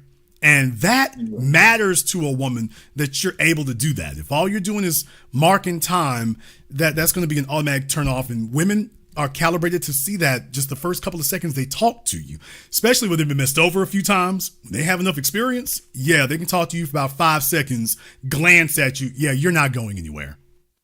That's why they call me selfish, man, because I be more focused on my they call me selfish, but they don't never, you know what I'm saying? Okay, well, who are the people who say that? Explain to me, who are these people saying this to you? And why are they saying it? Like I was saying, because I'm more concerned on where I'm going to be in the next 5 years. I believe in working in my 20s, you know what I'm saying, stacking my money. I'm very good at saving money. Stacking my money, investing in my 30s, and I ain't gonna say resting in my 40s, but you know, hopefully it'd be more easy. And I'd be more focused on that than children, relationships. Most of the women that I run across, typically they're older than me. I don't too much mess with women younger than me, but typically they're older than me, and they be wanting me to be trying to convince me that family and children and all that is the because life. the time clock is against her. Now, how old are you? 26. Okay, well, when I was your age, my girlfriends were 15, 20 years older. So I definitely I didn't live that life, and you like that because they got something. You know, you want to have a chick. She got her own car. She got her own place. She ain't just out here trying to figure out how to jump on dudes and whatnot. So yeah, and that's how you learn. If you want to be better in life, you want to be more accomplished. You need to hang around folk who are more accomplished than you. You took a look at your life and said, I ain't really got a lot in common with the average 26-year-old. That's what happened. You look at the average 26-year-old and you said, yeah, me and them ain't really got a lot in common. You look at the chicks older than you, it's like, okay, that's more like it, even if it's not perfect. And that's good. You need to be around people who are playing at the same level or a higher level than you, hopefully. That's how you get better. However, there is a poison pill. The poison pill is that time is not on her side. And she's looking for somebody she can ride off in the sunset with. That is not to your advantage. There is no advantage to a 26-year-old male marrying an older female. There's no advantage to you. I don't care how well y'all get along or whatever. Genetically, there's no advantage. Furthermore, you're most likely going to run into trouble because she's lived more years than you, which means she's been through more stuff than you, which means she's more calculating. And once you are in a binding contract, now it's no longer, she's tipped the scales. Before the situation was to your advantage, now it's grossly to hers. Especially once you start cranking out kids. So, like I said, I had a lot of girlfriends who were much older than me. And at the end of the day, I wasn't trying to marry any of them. Now, that's the one thing I did realize. I wasn't really trying to marry none of y'all. Cool people, nice to hang out with, but I'm not trying to marry you. And that's where you are. You're not going to do that. What you are doing, you're still in the learning phase. You're 26 years old, brother. You still got another decade before you got to worry about getting married. Most females are going to try to hurry you off into that because she needs it. You'd be a come up for her. You'd be an asset for her. She needs it. So they're going to start applying the pressure, especially if they're older, because they've already been dealing with a bunch of other men. And she hears that damn train doing what it do. So yeah, she's like, okay, let me see if I can take him off the market. He's going somewhere. He's not stupid. He's not irresponsible. He's not reckless. Any port in the storm, let me go ahead and grab that. Next thing you know. So fellas, take your time. Don't let anybody rush you off into anything. Folks who are trying to rush you into a decision are trying to get over on you.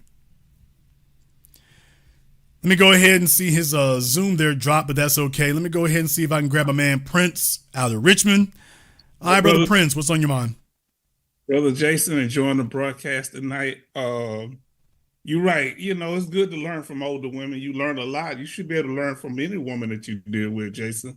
You were definitely right about the veterans, military. I joined because I didn't have nothing going. I got laid off my job. What happens while you're in the military? The military, I want to say to an extent, they promote degenerate behavior. And let me explain how. My first duty station was Germany. It was in Bamberg, Germany. Well, that's about 45 minutes from Nuremberg. They have what they call the wall. Prostitution is legal in Germany. And these guys would go down there on the weekend, spend up most of their check, if not all of it, they were borrowing money from me. And the military has been known to take prostitutes and you know, like when, especially if they're in Korea or Japan, and they would bring them in and give them shots and all type of stuff. So they complicit. The military, I'm telling you, the military checking to see if these prostitutes are clean, paying, you know, having them come on base for this type of stuff. A lot of guys spend it most of their time. They had I call it the drunk bed, where they wouldn't have no mattress, so they come in and just have a bucket to make sure they don't throw up. Now they made this a whole, we call it a standard operating procedure, right? It's like mob. So it's like I say, is this necessary? What does this have to do with military service? What honor is it in somebody that can't control their alcohol? And we have a military procedure that we're going over during military time. So you are definitely right. So they take certain people and they just drones, and you're definitely right, brother. You're truly right. When I traveled, I couldn't get these guys to go. I went all over Europe and I couldn't get them to travel with me. Come on, man. They want to spend time drinking most of it. Now, Jason, I want to ask you, I want to ask you a question because that really hit me, that the statistic that you showed. Does it surprise you that 90% of the OnlyFans members are married men? And what does that say about the institution of marriage, if that's the case? Does it surprise me that it's 90%? It doesn't surprise me. The only thing that would surprise me is that the women, the wives, I'm like, nah, that right there is the only part that would be a little surprising, because according to that study, for those of you who didn't actually read it, according to the study, most of their wives know. So with that being the case, it really tells you a whole lot about who is the average patron on OnlyFans and what their life is like. I thought it would have been a dead bedroom. Yeah, it is. But that's the whole point, is that it is. That's no way to live, man. You with a woman. That's the perfect way to live if you are a female simply extracting benefits. Because take a look at it, brother. That's what everyone's doing to them guys. The chick on OnlyFans, the strippers, the prostitutes. His whole life with females is commercially transactable. Which is why I warned you all that when Rolo was trying to tell people, and by the way, he's finally started changing his tune. You're welcome, Rolo. By the way, he's trying to give it to Aaron Clary. He's trying to give credit to Aaron Clary. I'm like, if y'all white fellas over there don't quit, in any case, yeah, y'all, nobody said it before me, but they're scared to death because, yeah, you're going to blow up our hustle. No, we might make better men of you. In any case, when I told you all relationships are transactional, well, what's the difference? All relationships are not commercial. And when your relationships with females are all commerce-based, then there's where the problem comes in. Because if you think that females will not all get together, the men are offended at she's not yours, it's just your turn. Women don't have a problem sharing this bastard. No. She take the wife is like, as long as I get the lion's share of it, okay. He go trick a few dollars over there. As far as she's concerned, that's the tax that she pays to keep you out of her hair. As long as he's on OnlyFans, he's not on her. Damn. And she's like, okay, that's fine. As long as he's on Pornhub, he's not on her. I told you about this, brother. I mean, most guys don't want to accept this, but it's reality. This is why when the fella talking about paying for it, this conditions you to accept that. And most married men, their woman don't even like them. Don't have contempt for them. Don't like even talking to them, Jason. The majority of married men, the dirty little secret, and it's damn true. Every time y'all talk about you happily married, sit your ass down, you lying bastard. Most of you, your woman doesn't like you. She tolerates you. You're cool people. You're like a friend zone that she lets have sex with her every once in a while. And she placates your ego. But it's the majority of men are married to women who don't really like them. It's just a symbiotic relationship. She sees you like a job. You're like employment, something she has to do in order to maintain her life where it is, not something that she desires to do. And most men are willing to overlook that and ignore it and ultimately accept it. They're willing to do that.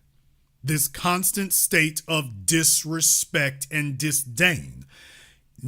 And most married men have gotten accustomed to a female who was, out of this world, mind-blowing hot for somebody other than you. Yes. And they're not honest with themselves about it because they can't afford to be, Prince. When you know that you're not her first choice and you're certainly not her most intense one, you can't afford to be honest. So yeah, jump on Pornhub, jump on OnlyFans. It gets you out of her hair. The rent gonna be paid, the bill gonna be paid regardless. Car notes paid regardless. And as far as she's concerned, yeah, you go over there and go do what you do. Women see you like video games. Let that other chick over there distract you and leave me alone.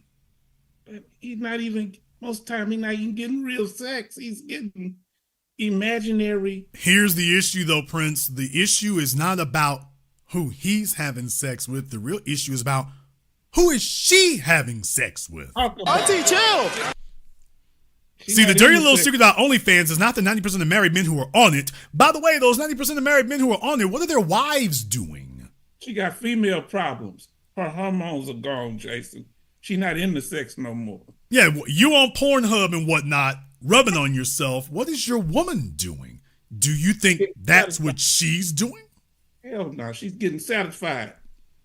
And she's showing passion. Everything she says she wouldn't do for you, freak in the bedroom, she's doing it 10 times more. And if he tell his friends to come over, she ready for that too. Might be an electrician down in Memphis. And deal with it, nigga. Oh, I'm sorry, I meant Mississippi. I know we making a bad bit bad. I hope that dude that was at big house that was taking his pants off, he don't call in going off. No, look, look, married men, here's the issue, Prince. Married men are like musicians who, for most married men, they are like musicians who sign a bad record deal. And all they really do is spend the rest of their life trying to justify to you why that bad record deal, they okay with it. When you sitting here looking at the damn split and looking at the paper, this is, slave deal.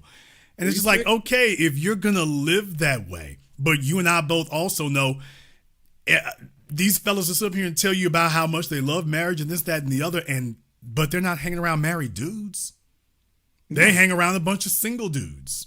Wow. They're talking to single men because they wish they were over here where we are. And that's the brutal truth of it. He's saying that mess for her benefit or to placate himself. They wish they were over here. They wish they had the option. That's why they like talking to young cats. They like talking to single cats. Yeah, I wish I had my freedom. Yeah, you wish you do. Well, you love the kids. Didn't ask about the kids. Talking about you and her. And now that he's stuck in it, now he got to go around talking, like trying to make the best of it. He misses what it was like when you didn't have to lie to yourself. He misses what it's like when you didn't have to come up with all these falsehoods. He misses what it's like not having to cover up for the disrespect. He misses what it was like not having to pay for OnlyFans.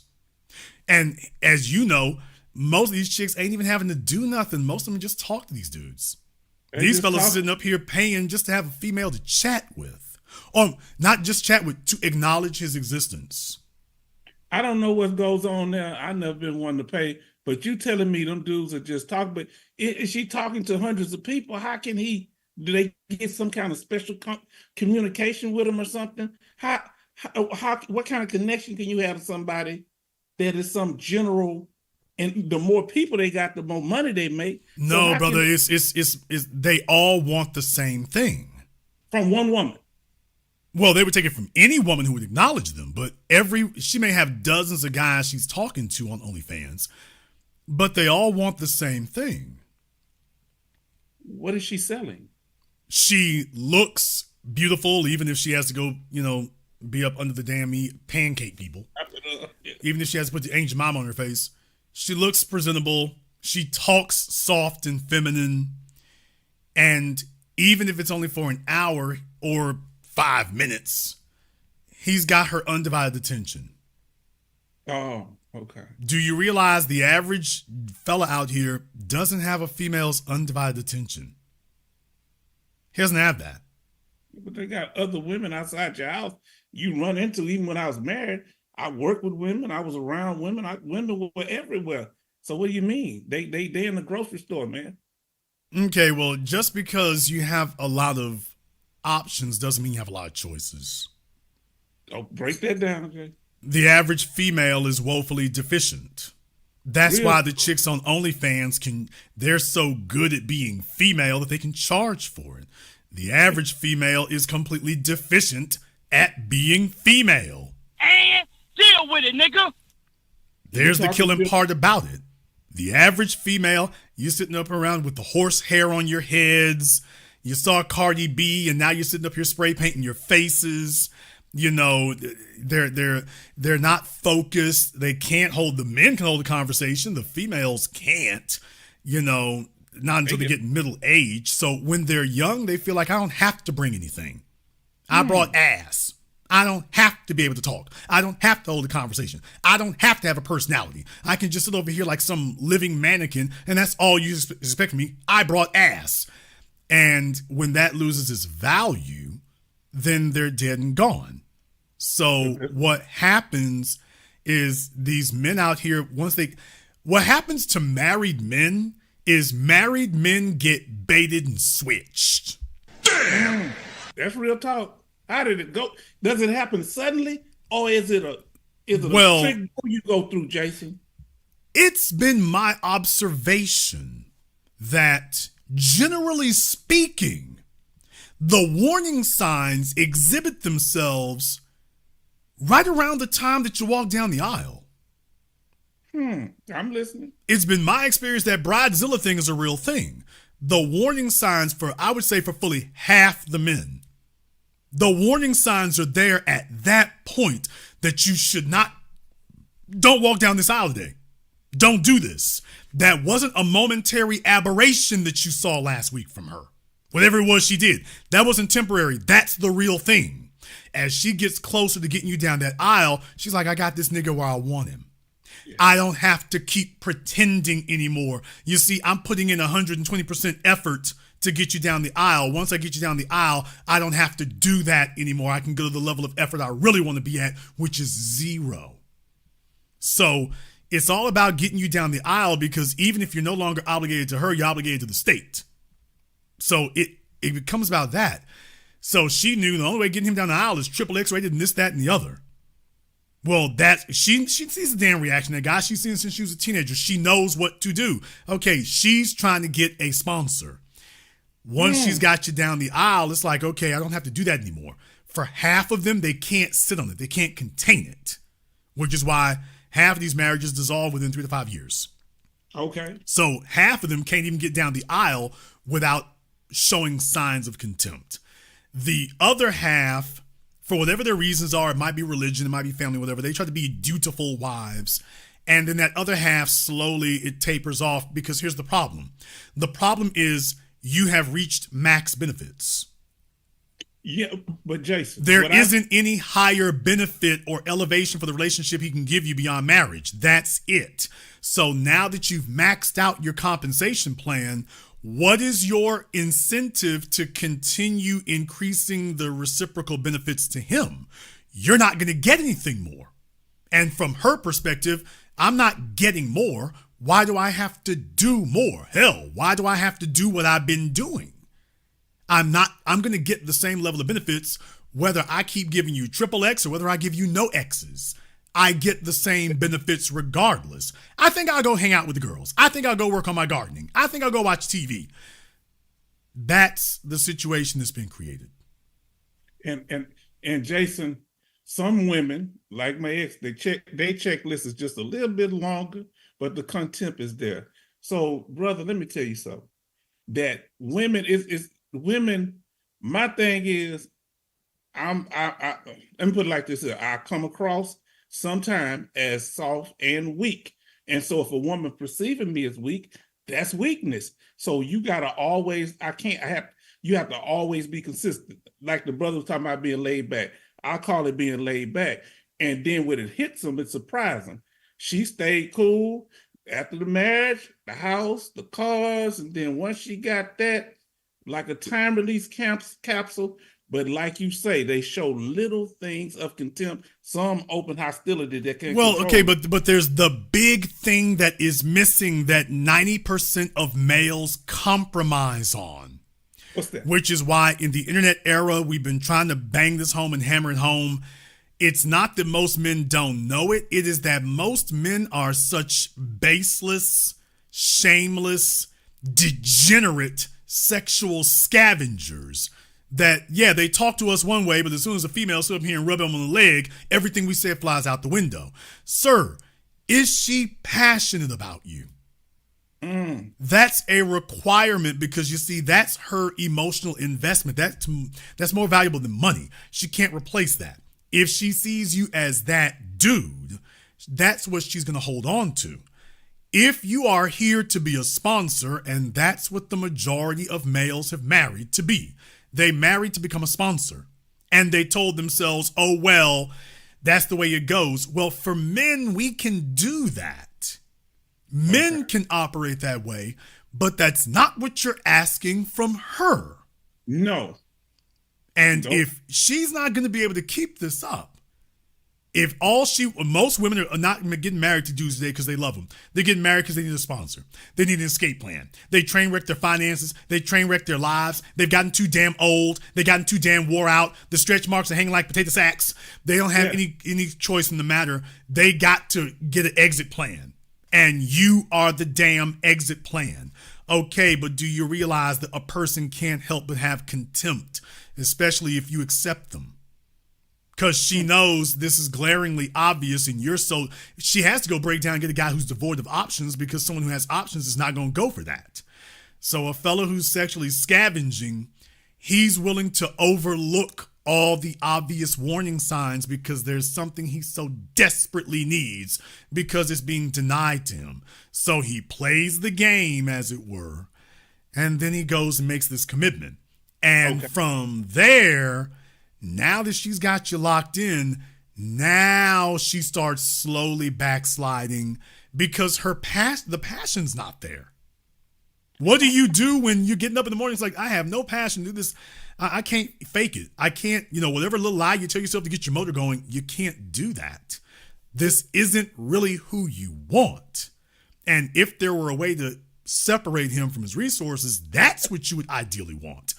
Well, what do you know? 50% of the time, it eventually gets around to that. Because it's female nature. You got to understand something. If you are just totally thirsty behind her, that doesn't bring passion out of a woman. She's looking for a man that's on his purpose. And you sitting here, and Jason, how can we get these young men? Sex has never been more invaluable than respect. How can we get them to understand that? Because they keep calling in all the information you can put out these last years, and I thought they were listening. Brother, we're not, because this is a societal issue. Oh, okay. This is not a matter of the information just isn't out there. This isn't a matter of that. This is a matter of, whether or not they're going to accept reality. But their reality has been their mom. And I had women in my life that were upstanding, decent women that raised me and showed me love, and men who taught me how to be a man. So if they didn't have that, can we expect that from them? Where will they go get that if during that critical period they didn't get it, Jason? Well, look, this is why we're saying this now. There's going to be a minority of guys who are going to listen and are going to personalize this. The others are going to hear this, and then they're going to go back to picking the cotton. The program's going to go off. They go on YouTube to be entertained, not to be changed, even though what they're doing is not working. So that's the plight and the fate of most males. OnlyFans will only get bigger and richer. And if they do falter, somebody else is going to come right behind them, because the majority of males don't have options. They don't have it at all. Period. None. Brother, they don't have any options. They spend their time going on social media kissing women's asses. You see this in comment sections all the time. Every guy in here has seen some feckless simp. He just goes from page to page in females' comments. He's hoping that the friend zone is going to get him to some sexual access.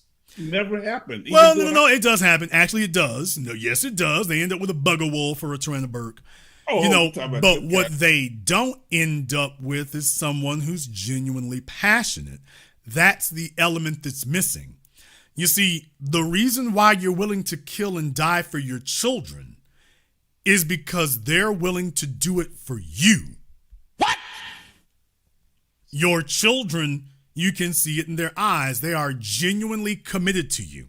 They are genuinely passionate about you. You go talk about a fellow mama, what E40 tell you is, you talked about my mammy, now I'm going upside your dome. That's going to be what it's going to be on sight. Now imagine doing that for your mama and she would told you she would never do that for you. I couldn't see it. I want to go ahead and balance this 720 degrees of analysis you all receive nowhere else. You all have heard me say this here before about the females that y'all talk about toxic behavior and about would you fight over them and whatnot. And I'm like, okay, just by the way, imagine if a female told you about the last man she was with, she used to drag hoes across that front yard of this man. She was beating broads down in the mall. And then she tells you, but I would never do that for you. She outgrown it. I've outgrown that. I'm more mature than that. I was silly back then. So if somebody did that with you today, I would just tell them, I would say, we just walking home. I would never fight another chick over you. Never. Now you imagine you sitting up here busting niggas' heads open over your mama. And imagine if your mother told you, I would never do that for you. Never. That would be life scarring. You would be scarred for the rest of your days if your mother told you that she would never lift her hand to somebody over you to protect you.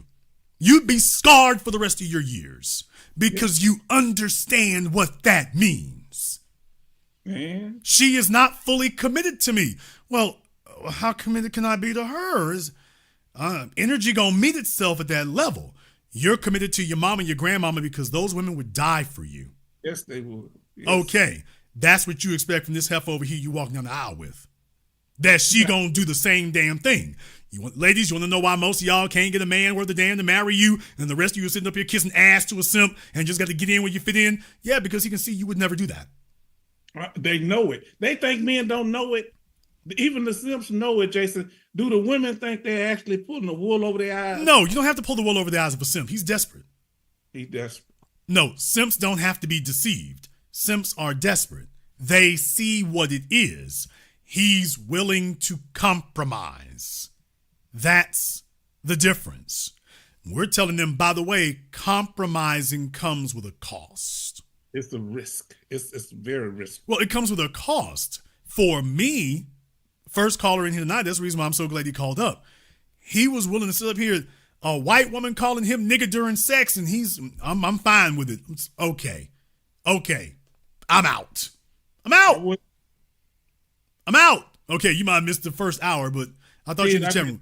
Yeah, I mean, just you can go back and go listen to it. But I told him, I said, if you had a white woman, I said, respect is paramount. And I gave him a scenario. I said, let's just say you were dating a white woman. She's a knockout. She's a 10, and y'all are having hot and heavy sex, and she says, "Give it to me, nigger," over and over and over again. And he's like, "Oh, I done did that before." I'm like, okay. And what I'm saying is, I have no. Even if he's never actually done it, I'm sure he would. Sex over respect. Dude, when you've had no options and that's the way you've had to live your life, we can't define disrespect to a desperate hobo who's been eating out of garbage cans and dumpsters. You can't sell him on respect. So simps are not deceived. That's the big lie we tell ourselves. He just doesn't see it. Of course he sees it. He sees it just as much as you. He thinks that, well, that's a cheat code. I'm willing to compromise. See, you ain't willing to do it, but I is. All he's really doing is showing how desperate he is. Well, Jason, how do you know he's desperate? Because then you reach the last metric here. Respect is important to us as men for one reason and has nothing to do with women. Respect is essential to us because that is how we maintain our status among the men. What? Now, what the military does imprint on you all is understanding that your survival depends on the man next to you. All day long. He's weak, he's deficient, your chances of dying just skyrocketed. Yeah. He's on point, he's competent, your chances of survival just went up. So you understand as a man the caliber and quality of other men that we can gather around us to work with us, collaborate with us, cooperate with us, walk into the fires with us, sacrifice with us. That is what determines our value and ultimately our status. That's what does it. And the women admire that. It's a side effect. When she sees that's how you get down and this is how you're esteemed by the men, I've said this a million times. That's what women admire when they can see that when it's obvious. Oh, they become a side effect. But if you're a man who's willing to accept disrespect from a woman, well, there's no chance that you won't accept it from the men. And you cannot lead an empowered life if you're willing to accept that. So by definition, that can't occur. Or you can accept it, but just understand your value is dropped. Brother, they see it. They see it, they know it. Whether or not they are desperate says everything. And most fellas out here today are just desperate. They're desperate. They got females who they know she ain't really into him like that. That's why I gave other folk out here are afraid to tell you all what to actually look for. The females, if they'll be dirty about it, they'll go ahead and tell y'all the damn truth. By the way, Jason's not lying. If a female is into you, what you talking about getting flued out? If a female is into you, she's paying for her own tickets. She's paying for her own hotel. She just wants you to give her a date. By that, I mean tell her what day you are available. That's all she wants. That's why she got her little penny in the ass job, so she can take care of that. But you see, you don't understand how the power dynamic works. So this is why you sitting up here fretting over airline tickets and whatnot. Like, obviously she's not into you. And now you're trying to negotiate and compromise. When you actually know what that feels like, it's like, by the way, that's not the reaction you're supposed to be getting. That's why you're so angsty about it, because, yeah, she's taxing you. You don't know what it's like to not get taxed. No wonder you're so paranoid about it. And you should be. Well, when the female tells you she won't fight over you, she's telling you that's another tax. Yeah, you got to fight for me, but I would never fight for you. She's taxing you, dude. She's taxing you. You're not really what I want. You're not where I want to be. I had those feelings and that energy for somebody else. I don't want to have to extend that for you. I'm here to get compensation for all the years I gave to other men. I'm here to stick you with the bill. So you will be Russell Wilson. And by the way, I know, all your sports websites and whatnot, we ain't going to talk about it this week, but all your sports websites and whatnot, yeah, what I said during week 1, yeah, they're all breaking down now. And they hate it because they didn't have to admit that this was correct. Yeah, they all breaking down. We're going to talk about this some other time, but I'm going to just tell y'all, keep your eyes and your ears open. We're going to talk about it a little bit later, but you wake up one day and that's the situation that you're in. And it's not because you didn't know. They always know. They always do. So you saying that Sierra would never pick up a pool stick behind Russell Wilson, in your opinion? Why would you? She doesn't have to. You're right. The reason that Ciara would never throw fists over Russell Wilson is because no other female would either. Damn! Hoes will break down and fight over Future. Yeah. I mean, you talk about tear the club up. If Future walked out in that damn audience, them hoes would be chunking on each other. Ain't nobody gonna do that for Russell anywhere. He doesn't inspire that kind of energy. He doesn't have that kind of swag. Why would she throw hands for him when nobody else would? She'll never be in that position because ain't nobody gonna do that. Nobody. She was with that guy already. She knows what that's like. You could take a look at the look she had on her face standing next to Chris Brown, then take a look at it next to Russell. Dude, she don't even talk about y'all the same. When she's around Russell, here's the problem. When she's around Russell, there is zero sexual energy or animal magnetism. You can see there is no animal magnetism here. When she around Chris, Future, you see that right there. That's when that comes out. It's like, dude, you don't even see, she doesn't even act around you the way she does around them. Is she taller than him? Yeah. talking about it for years. By the way, Yeah. next time I talk about it, we're going to get into that. Okay. We're going to have a little height discussion. And yes, I'm going to kick his ass because Russell is a hater. I'm not going to say too much. Oh, I ain't going to say too much, but Russell's a hater. You must be watching. He going to get what he got coming to him. He's going to get what he deserves. When we're going to do a program about Russell in a little bit. When we do, a whole bunch of folk can look stupid before are going to have to come back here looking stupid again. But like I say, you end up in that kind of situation. And when you're walking into a relationship and benefits are being extracted from you at these huge volumes, and you're being required to do things that nobody else was required to do, and you're receiving much less, and you think that her having kids with you means that you've trumped these other dudes. No. You're putting an extreme value on offspring, bruh. Especially when you can see that, by the way, the only one we see is with the kid by another man. It's not that he doesn't see that. He does. He's weak. He's weak. Okay. Wow. It's not that he doesn't see it. He sees what all of us see. He's hoping that he's playing dumb, and he's hoping that she will continue to play dumb along with her. Here's what Russell Wilson thinks with his older wife. Russell thinks that he's going to get her over the age of 44, 45, and then it'll be smooth sailing from there because she can't go nowhere. Now, that's what he thinks is going to happen.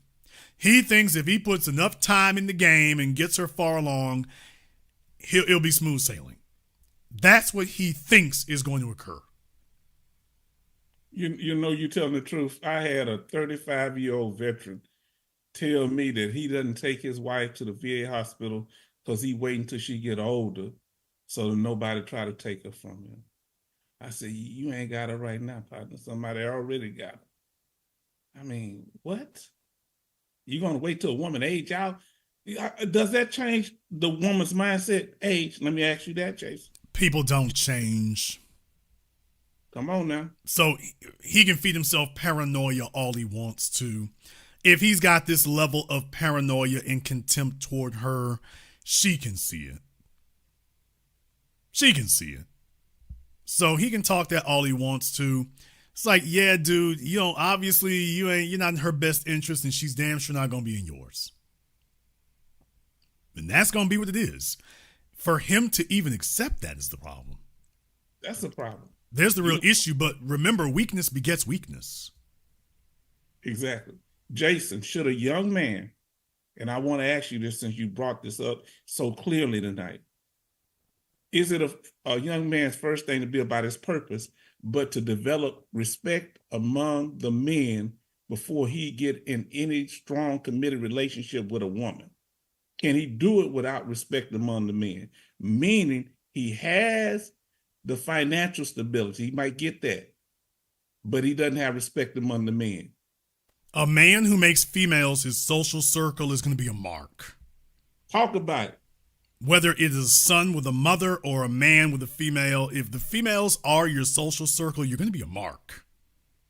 You'll have no choice. You don't have an objective eye or objective ears who don't want from you what she wants from you. Other men can afford to be brutally honest with you. She can't. She's trying to get something. So you do yourself a tremendous... That's why you hear about these guys, their relationships go bad and whatnot. What they tell you, they ain't got nobody to talk to. They don't even have another man that they can speak to about it. Think about that. Now, she got a bunch of gals around. She got a bunch of gals and a bunch of hoes. You ain't got nobody. Well, did you ever think to yourself that she knows that? And she got her work husband. She's isolated you. Or should I say you've allowed yourself to become isolated because you're looking for an easy way out. Prince, what we're talking about is not easy. This is the hard way. That's Going right, off and tricking off your money and paying for things, that's the easy way. Or should I say it's less friction? That's easy, but it has a hell of a price. What we're talking about is difficult because it requires you to develop and become a different person, which is not so easy when you've been trying to shield yourself exactly from that.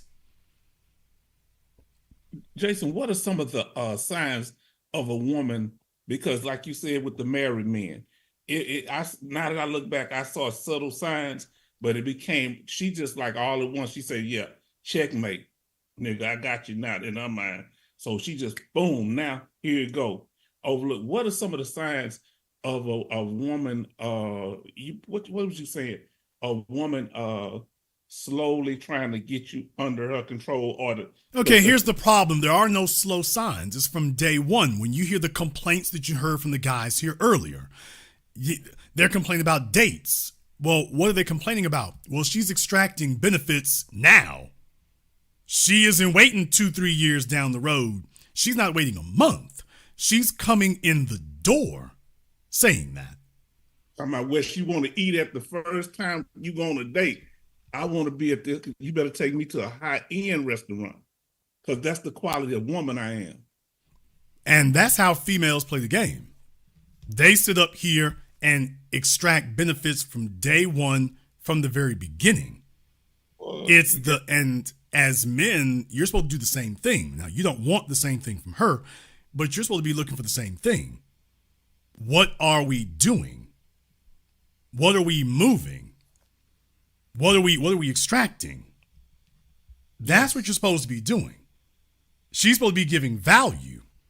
Okay. And when you don't see value, that's when you are not confirming that all up front, there's where you get into trouble. You get into trouble with men are sitting up here doing things on layaway plans. And waiting to see if things go bad later, as opposed to having a clear criterion that you can use up front. The problem that I have always had with the so-called red pill movement, I said this from day one, this idea of praxeologies, nonsense, verbal babble. If you cannot tell people, these men and women, what they're going to do with this knowledge they've been given, then it's useless. You wouldn't send someone to medical school and then tell them do with it what you want to do. That's why it's useless. I'm telling them what to do. I'm telling them this is what you look for. You can talk about genuine burning desire all you want to. I talked about passion. I can tell you what it is and why it's important. You can't say anymore that you don't understand why someone's like, ooh, that's very important. It's very nice. And I definitely want that myself. Not in a general way, but you see how this relates to everything else. Women don't wait. They get all that confirmed up front. If she's physically attracted to you, she wants to know where you work. She wants to get all that out of the way up front. The fellas sit up here and think they slow rolling it and easing on into it. The women don't do that. So the issue I see for men is that, yeah, if you do that from the very beginning, then we clear up a whole lot before we get started. Men are not really deceived. Men today have ulterior motives. And because they've got ulterior motives, they're lying about what they want. They're lying about what they'll do. And they're lying about how much they're going to give up. And the women know it. And then eventually they run out of abilities to lie. I'll let you have the last word. Jason, let me ask you this here. And I don't know if you've ever done it before. Do you put women in do you categorize women as you're interacting? Okay, this is going to be... Yes. Like jump off. Do you have, she might be the man needs people cannot be in your life without a reason. Gotcha. You need women on their damn cell phones. They got men categorized. Men walking around asking if we can do that. Women got men categorized. They sit up here and laugh about it with each other. They got Reddit groups and Facebook groups where they mock men, make stories, YouTube videos. Women categorize men. Understand something. Every man she meets can help her move the refrigerator, but there's a couple of men that's like, that's your job. That's the most you can get from me is a phone call to come move an appliance. Or a booty call. So, yeah, this is the guy who's going to bring me something to eat, no questions asked. So, women categorize men. They don't have men around without a purpose. He has to serve a function. He got to do something. Men keep women around and gamble that there's going to be something involved. Women don't do that. She knows what level, the guy that she wants to marry, the guy she wants to date, the one she wants to sleep with, the one who moves furniture, and the one who ain't good for nothing except holding the door open for her at the job. They're all in their categories before they even start. And the only category can't be sex, guys. Now, that might be for a woman when she got one guy she's really passionate about.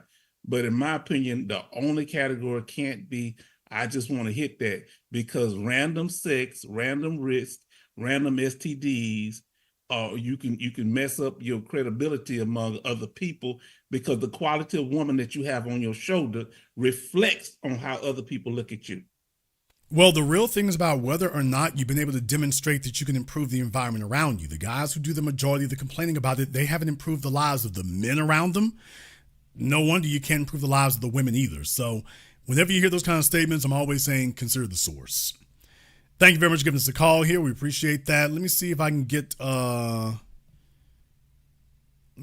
Sperling up here on Zoom. Let me see if I can get him on. See if we can. Hi, wake up, sir. He's out there somewhere. Okay. We must have caught him in between places. We're doing a nice program here because we are lamenting that OnlyFans is winning, because we have a society of lame males today. They now officially outnumber the rest of us by a margin of 4-1. They're not trying. They don't have the ability to do so. They don't have the interest in doing so. There is no threat you can hold over their heads. They are sexual vagrants and sexual scavengers. They are fully a full part of the American gross domestic product, is dedicated to males trying to have some substitute for sexual access and interest. We have a whole section of the American gross domestic product that has been devoted to that now. And that's only counting OnlyFans, a direct transfer of wealth from the men to the women. All right, now, Mr. Sperling, we got you on OnlyFans. What's on your mind, brother?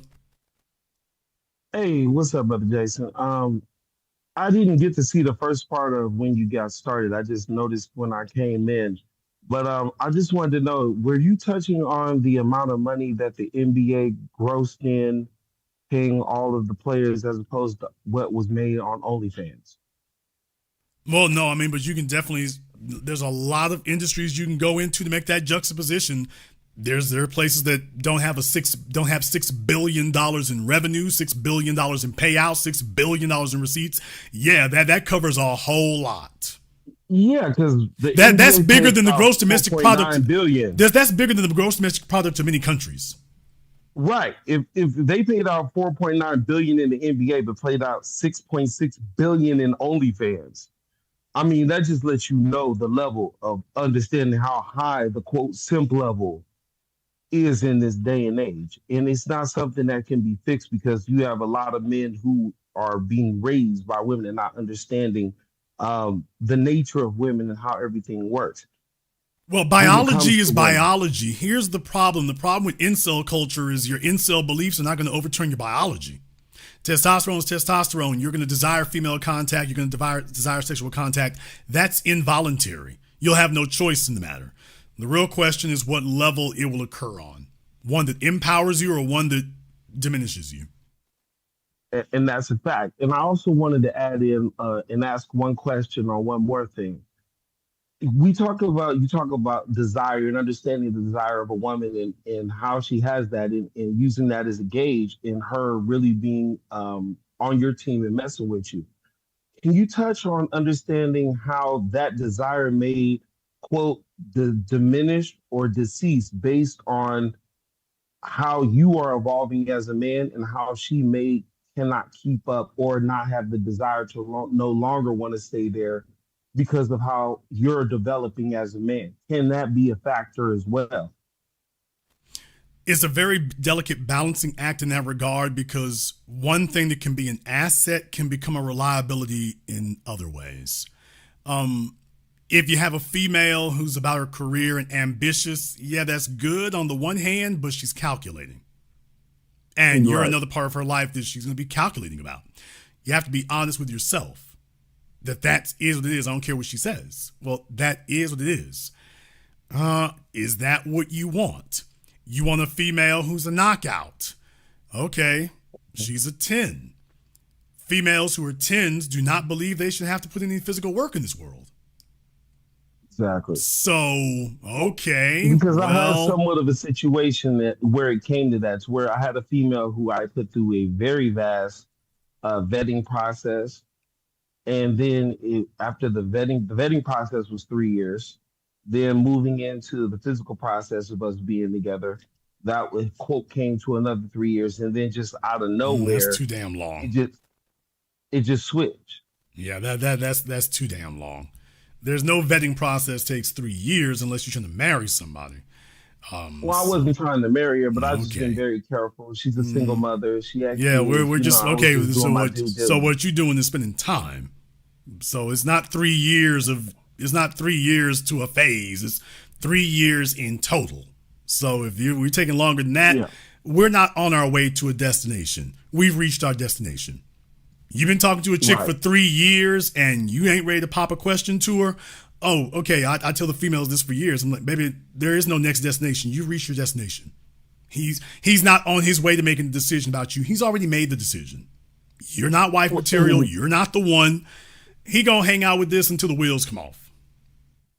Well, yeah, that is fair enough. But at this point in time, I've already been married once in my younger years, and I don't plan to get physically married ever again. So okay, well let that be what it's going to be. Let that be what it's going to be. But don't characterize it to yourself differently. If this is where you at, don't even use that terminology because that becomes a slippery slope. Then you start trying to convince yourself of things. If this is what it is, let it be that. Characterize it that way. Coming in the door. And now everybody can make their decision with their eyes wide open. Here's the thing. What you're proposing really only works on two types of females, the very imbalanced, and that's a lot of trouble, or the old. Right. Which is not two situations you want to have anyway. Okay, but that's the only two categories that will be appealing to for any long-term extended period of time. Those are the only two categories that are going to find that appealing. So what I'm saying is, for another female, she going to hang with you for a few years until something better comes along or until she's worn out. But as far as long-term, that's only going to work for two types. It's not going to work for any others. So that basically just became a situation where she just eventually got phased out because it wasn't going anywhere further and she's not going to get any more out of it. So it's just more of I'm exiting out, basically. The man's value would have to be, look, fellas, I'm just going to tell you right now, a female sacrificing for you costs. That it does. Okay. If you sitting up here making $200,000 of demands, and you don't have $500,000 of value, that's going to wear out. Fair enough. Submission costs, sacrifice costs, passion costs. So if you're going to insist on that, you better make sure that the benefits coming back the other way are commensurate. If they are not, they're going to get worn out. Okay, copy that. So the desire that could have been there or started there could change based on the cost, quote, of what it is that is being desired from that person. So it could change up. At one point, she could desire you a certain way, but then if y'all go through a certain amount of things and she's not willing to walk with you through those things, that can diminish the desire, therefore causing her to. Well, no, what I'm saying is a chick who wants kids, she's not going to stop wanting that. That's going to be a bone of contention. Okay. So I don't care what you got. If she wants children, there's no substitute for that. A chick who is looking to get sponsored, that's different. She's looking to have her status raised, that's different. Think Mary J. Blige. So, okay, that's different. But if there's I've seen that picture you posted of her, bro. That shit looks horrible. Dude, I mean, just welcome to the wall. But in any case, what I'm saying is that those things cost, and men need to be realistic. Women have always got a time clock going on in their heads. Men need to be realistic that most females you talk to and quote deal with, it's going to be for a season. This idea that you're going to have them for a lifelong companion, that's only going to work with a female who has exhausted her procreative ability, or a female who is carrying enough baggage where she's not interested, imbalanced. For the rest of them, they got options. Why would they sacrifice those for you? So you would have to be a guy of exceptional value that you give her something she simply cannot get somewhere else, and men need to stop telling themselves they got that. Most men don't. So, I mean, I'm just saying, other than that, it's not going to work. That's what you're going to have them for a little while, and that's going to be it. Okay, but what fellas need to stop torturing themselves by not being honest with themselves about what they're walking into.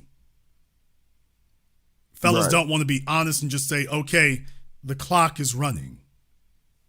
Now it sounds mercenarial or whatever. No, it sounds honest.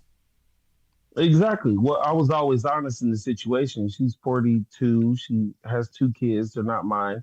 So it was more of a survival situation on her behalf, and we were just friends before. She shot her shot to me. I didn't shoot my shot to her. She was cool for X amount of time. Then all of a sudden it switched up out of nowhere. And it switched up right around the time when I hit a wall when it was coming to the trucking industry, and I got laid off and I had to do some downgrading. Then it switched up. But now she's dealing with her own stuff and having to pay her own bills. So that's why I was like, well, she doesn't really have options like that. She's cute, but she's not that cute. Single mother, 2 kids, can't have any more kids. So I figured at that point she just must have been fed up and dealing with the situation in which I was in that at that time. And so she just chose up differently, which I was okay with that. But it was just an understanding that a woman can be passionate about you, and based on the circumstance or situation, that can switch up. And that's just the nature of a woman. Well, what was my angle? Okay, well, I'm going to give a caveat to what you said. Women who got situations, passionate is a relative term. Right. When a woman needs something, you might be mistaking need for being attached to you. Copy. That makes sense. So that's just saying a woman can literally mold or fold into whatever it is that makes it look good in order for her to get what she's going to get out the situation. Fellas, if a woman got a situation, it's like, don't delude yourself into thinking that you winning. She got a situation. She wants an answer. She wants an answer. She wants a solution to it. And you're the best option. Especially if she got kids by other dudes, what the hell does she have to lose? She might as well go ahead and roll it all. Especially if the clock about to run out. She might as well go ahead and roll it all. And there you are. So once again, it's important to be very straightforward about that. It would be different if you made it clear to her that I think you're a wonderful companion. And I like to keep things just the way they are. Now, that's one thing if you say that and she goes with it. It's another thing if that was never said. Or you wait 5 or 6 years to say it. Fellas, y'all know full damn well. It's like, dude, if you ain't interested in the chick dragging some kids with her, why are we talking about a 3-year evaluation? It's just because I know that's what you're telling her. That's dishonest. She's not being evaluated. You've already made your decision. Yeah, this really isn't optimal. She needs to know that. The real reason why most women, I got to tell y'all, a lot of fellas out here, the real reason why most women do like that is because most guys are dishonest. She sees her time as more valuable because your ability to start a family is till the day you die, not hers. So if she's carrying this fantasy that she can carry that with you, that's going to be an issue. And if you're stringing her along, she's going to interpret that as you've deceived her, as opposed to just saying from day one or from the beginnings, yeah, I quickly have made a determination about this, and this is the way that's going to be. And like I taught you all, you don't have to say it in terms of her. If you're trying to be diplomatic, just say it in terms of yourself about what you're not going to do. Hey, I'm not trying to get married to anybody. I'm not trying to have any kids. I'm not trying to do none of that. Now, women are, by the way, are going to disregard that when they do hear it. The real thing is the onus is on you to say it. When you've made that determination, it's like, okay, there it is. Not no 3-year wait period. Yeah, especially if you've been married before and not, you already know. Okay, yeah, this was going to be, and that was and we're going to I stick already, to those rules. Yeah, I was very honest with her about that's what took us 3 years to even get into a living situation because I didn't want that. I was very honest with her. I have multiple women, always have, continue to after her. I've always been honest about the entire situation. So my gauge was that she had just got fed up or exhausted from dealing with me and quote the situation because Dude, I've it was always what, had other 6 years? females. It was what, 6 years? 6 years total. Okay. In that 6 years, she fought between all of the other, like she was there when all the other females I had, and I continue to have. Dude, lived six with her, with years, other 6 females. years. That's a PhD. Yeah, that's why it just baffled me for her to quit at the end. He said baffled him. He gave 6 years. I'm just saying that she was going around. He gave 6 years. Yeah. Okay, what I'm saying is that was 6 years. That's it. You have reached your destination. You reached your expiration point. Unless Exactly. if you two are not already on the same page that we are at our destination, she assumes there is another destination coming. After 6 years, she is now convinced there isn't another destination coming. Yep. And that's what she was talking about, certainty versus uncertainty. And that's what I was thinking about. Well, when it came to that. And one last thing, I wanted to know if I could possibly email you because I had an update for you on the trucker situation. I just came across some new information I wanted to pass by you. sure, you can do that. Okay. Thank you, sir. Thank you very much for giving this call. All right. Yeah, like I say, I mean, eventually, you can't sit there and do that forever. As men, we can afford to have a holding pattern that goes on for years, hell, decades. We can afford to do that. A female over the age of 30, that's going to be tough for her. That's going to be tough, especially if she's in her 40s and taking care of 2 kids. She's trying to find somebody to take the place of the niggas who got her pregnant. That's what she's trying to do now. She's trying to close that deal. So she stuck around for 6 years and she was waiting for that deal to close. And this is why it's important to just be straight up from the beginning. It's like, yeah, if you know, and fellas, you know, it's, what you want is your sexual access to not have an expiration date. That's what you want. I'm just saying, look, man, ain't nothing forever no matter what you do. Nothing's going to be forever no matter what you do. It goes a whole lot easier when everybody knows what they're getting into from day one. Women will respect you being brutally honest and letting her know exactly what the deal is. If you got the value, she going to be there. But this idea that you're going to get a lifetime commitment like that, I'm like, fellas, come on now. Come on now. I mean, if you're in the top 5%, you might be able to swing that. Everybody else, your working class dudes and whatnot, congratulations. The other 95%, that's not going to be for you. Not unless she just totally gives up on the idea that she has options, because a lot of females have the idea they have options. They really don't. Shut up, Mary J. Blige. What?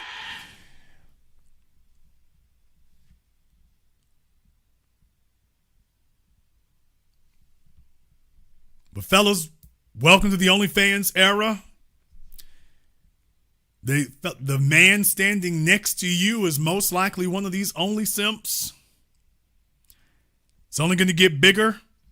The females are only going to have less respect because just remember, they meet the customers. The guys who are lying to you, that's who you meeting. They meet the guys who are really doing it. These are the guys in their DMs. These are the guys on their comment sections. These are the guys at their jobs.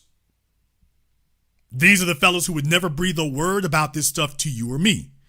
But when they get around the women, they break it down. Now that you understand that, Take it seriously. OnlyFans is winning. I just got to tell you like it is. They're flying high right now. How long will it last? Not sure. But the attitude that's put them there, yeah, welcome to the new way under the sun.